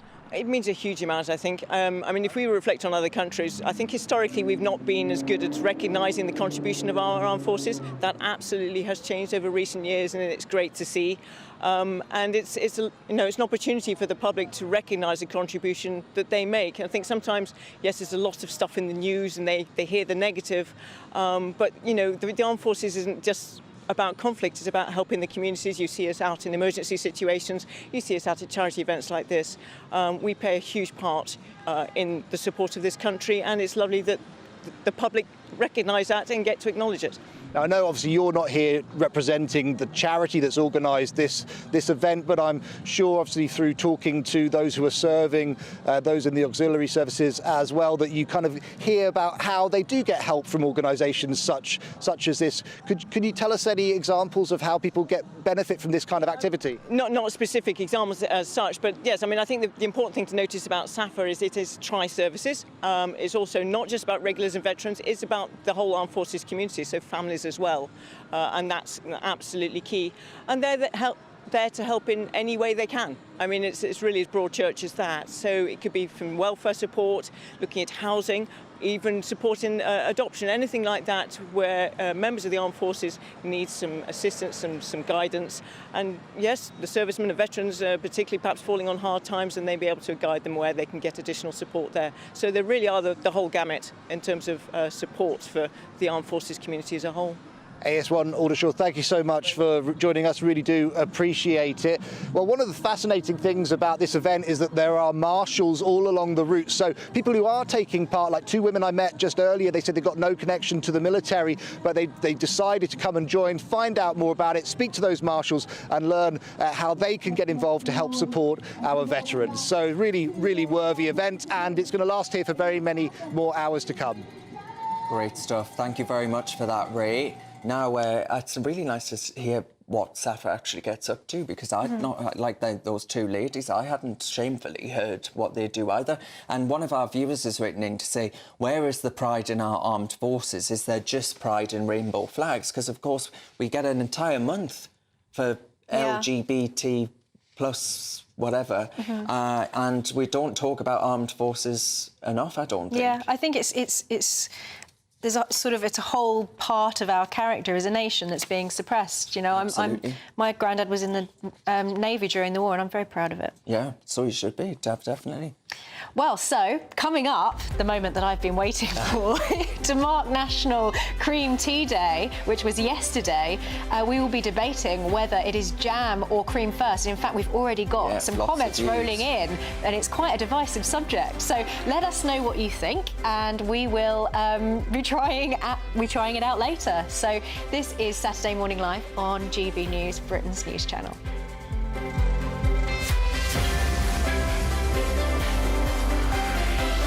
This election night, we're putting on a party. And you are invited. We'll be here with you. Following all the twists and turns. As well as all the live reaction from our election night watch party. With our GB News lineup. And as morning breaks, we'll be here with breakfast from 6 a.m. As it becomes clear who the winners and the losers really are. Vote 2024. Thursday, the 4th of July. Only on GB News. Britain's election channel.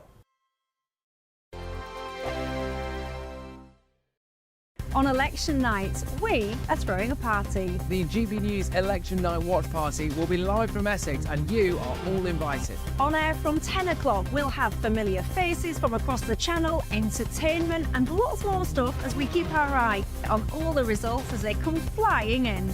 If you want to join our live Election Night Watch Party audience, scan the QR code on screen or go to gbnews.com/election party. This is GB News, Britain's news channel. The University of Cambridge has told students to stop flirting with staff under a new policy banning sexual relationships with professors. The new rules, which come into force next month, beginning of July, include a warning against behaviour that could be interpreted as flirtatious. University staff have been told they must report any behaviour that could constitute a student making advances towards a personal, particularly intimate relationship with them. If you're a tutor, how do you interpret what is flirting and what is just sort of like having a bit of banter? In fact, we've got to sort Very nice trousers, by the way. Thank you. Okay, I see, You see, you didn't even recognise. Oh, I didn't. Very well. I think I'm blushing now. I'm blushing.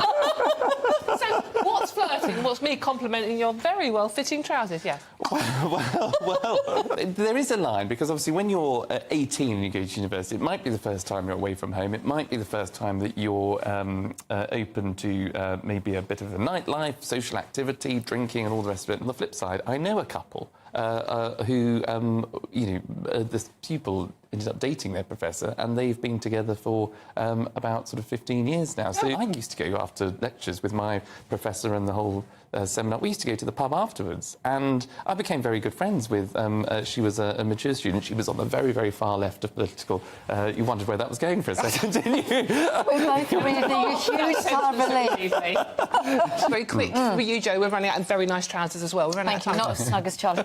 I think you've got to have some rules in place that there's no abuse of power. Policing it's difficult. We ought to be in a position where you can say, get off, back off, or, banter's fine. Actually, I hate that word. I hate it almost as much as woke. Go on, email in. Thank you very much. I'm flirting with both. The People's Channel. Congratulations to the GB News winners at this year's Trick Awards. And the winner of Interview of the Year is... Alistair Stewart reveals his heartbreaking diagnosis to Camilla Tormini. And the winner is GB News Breakfast. And the winner is Nigel Farage. And thank you to you, our GB News viewers and listeners, for making us the People's Channel, Britain's news channel.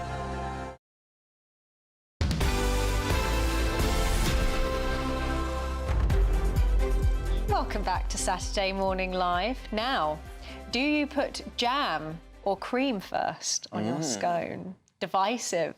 So this is the debate that has divided Brits up and down the country. Indeed it has. Yesterday was the 10th anniversary of National Cream Tea Day. And to mark the occasion, English chef Paul Ainsworth has tried to shake up the traditional afternoon treat. Paul has created a unique cream tea tasting menu combining different toppings and tea flavours in a bid to put a twist on the classic afternoon tea treat. But after a new study has found that 44% of Brits put jam on before the cream, which is the right way to eat a scone? Well, we've also got the beautiful Dawn Neeson in the studio as well. Paul, what's the right way in your opinion then? Come on, put us right. In my opinion, definitely jam first, but I have to say, do you know what? As long as you enjoy it and it's delicious, and you've got nice scone, nice jam, amazing clotted cream, who cares? Paul, why the jam first?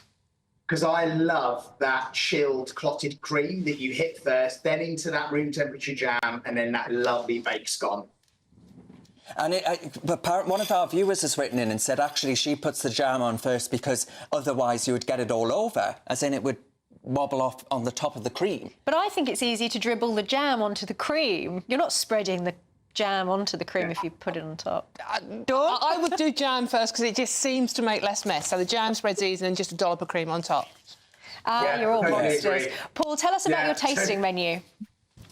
So we created a lovely tasting menu. So again, some savoury scones, some sweet scones. This part of the menu here is, right now, we've got the most incredible Cornish strawberries in season. So this first one I'm picking up here, we've just sliced them. So when they're this good, they're sweet, succulent, juicy. We just put a little bit of extra virgin olive oil and some freshly grated lime on top. And then again, top that with some clotted cream. The lime, the clotted cream and the strawberries, amazing. This one here, if you want to be a bit more kind of, adventurous, get your strawberries, really nice, fresh, in season, and we poach them in Prosecco, star anise, a little bit of hibiscus and thyme, and again, let them cool down and then top them on top of your scone, the clotted cream. And then finally, the traditional way, as you can see here, jam first. Yeah. This beautiful. Now, ever since I moved to Cornwall, for me, there's one clotted cream, and it's this one. It's the Rodders. Look at that crust on the top. It's my favourite. Just so silky and smooth. Yeah, I'm glad you say that because it is absolutely incredible. And then just top that. And absolutely, I totally agree. You don't, less mess. But the bit for me is just that chilled clotted cream and then the rest of it. It's absolutely amazing. I love it. Yes, of course, Paul. A bit like political parties, there are more than one cream brand, Emma Webb. And Yes. I see Dawn Neeson has put together. What do you make of these, Paul? She's got herself a little taste Dawn going on Neeson here. has done a display for you there. Dawn, I think that's absolutely incredible. I love it. Yeah, very good. I'm no Delia Smith, am I? To be honest, let's be honest here. Unfortunately, I've made a bit of a hash of cutting mine. I did the same. But I've Before done even both. getting to the cream. I've done and the jam first and I've done cream first. And to be honest with you, they both work. Yeah. Yeah, exactly. I mean, look, it's not that messy. Yeah, as long as it's, like you say, as long as it's delicious. Is there much of a market for the savoury ones that you have? Yeah. I mean, I'll give you a couple of examples. So if you really love that sort of Scandinavian take, when you have like smoked salmon and rye bread and sour cream. So we took that principle, that inspiration, and we made a savoury scone. We obviously omitted the sugar, some lovely sea salt, beautiful butter, and then in there we put chives and spring onions.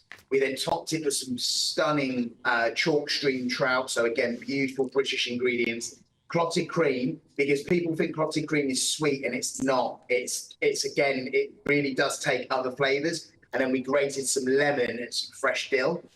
Another one we did was, again, a savoury scone. Then, like when you're frying onions for a hot dog, like fairground onions, fold that through your scone mix, bake your scones, so you've got this lovely kind of like roasted onion scone Dawn isn't mix. into it.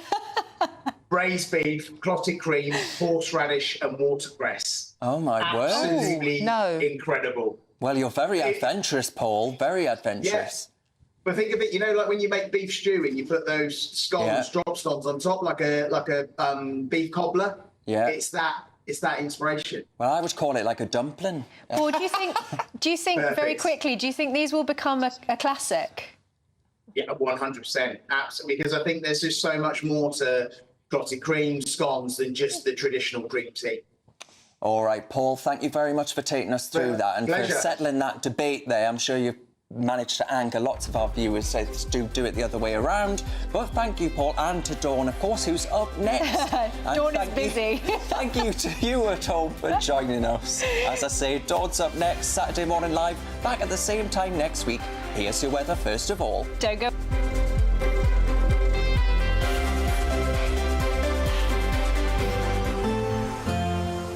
A brighter outlook with Box Solar, sponsors of weather on GB News. Hello there, welcome to your latest GB News weather forecast from the Met Office. Well, this weekend offers some sunshine for most of us, but there will be a little bit of rain at times. Main area rain, all courtesy of this fairly weak area of low pressure. It's going to push some cloud and some outbreaks of rain across parts of northern England and Wales this afternoon. That may well spread into the Midlands at times, but either side, plenty of sunshine around. Exceptions to far north of Scotland here, still quite blustery with some showers coming and going, but in the sunshine across the southeast especially, feeling fairly warm, highs reaching around 24 or 25 degrees. Heading into this evening, and very little changes really across parts of Scotland. We continue this north-south split, so across more northern parts of the country here we continue with some blustery showers, but for many eastern and southern parts of Scotland, a fine end to the day. Very similar story for Northern Ireland, and may well start to cheer up a little bit for Northumberland and Cumbria, but elsewhere across northern England, the far north of Wales, a rather grey end to the day, but to the south of it, plenty of sunshine to end Saturday, but just the risk of maybe the odd shower just moving into parts of Kent. For the rest of the evening and night, this area of cloud and rain will continue to slowly work its way southeastwards, weakening as it does so. Either side, some clear skies, but still some blustery showers across the far north of Scotland. And under the clear skies, a fairly fresh night, temperatures falling down to about 10 or 11 degrees, but under the cloud, not much lower than around 15 or 16 degrees. So a bit of a grey start for some southern areas on Sunday, risk of a few spots of rain, but for a lot of us, Sunday offers plenty of dry weather, a mixture of some sunshine and also some cloud. But with a northwesterly flow, feeling a little bit cooler, temperatures at their highest in the south reaching around 21 or 22 degrees. Looks like things are heating up. Boxed Boilers, sponsors of weather on GB News. £30,000 in tax-free cash really could be yours. It's our biggest cash prize of the year so far, and you could be getting that winning call from us to tell you that you're our next Great British Giveaway winner. You're joking. Really? Seriously? It's not a wine. What is it? Oh, slipping neck.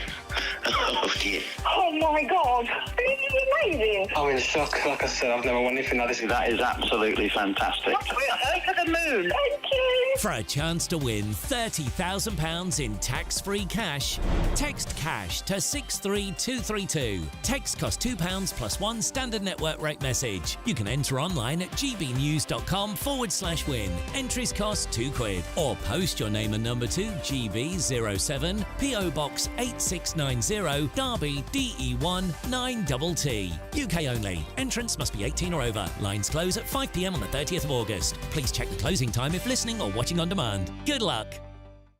This election night, we're putting on a party. And you are invited. We'll be here with you. Following all the twists and turns. As well as all the live reaction from our election night watch party. With our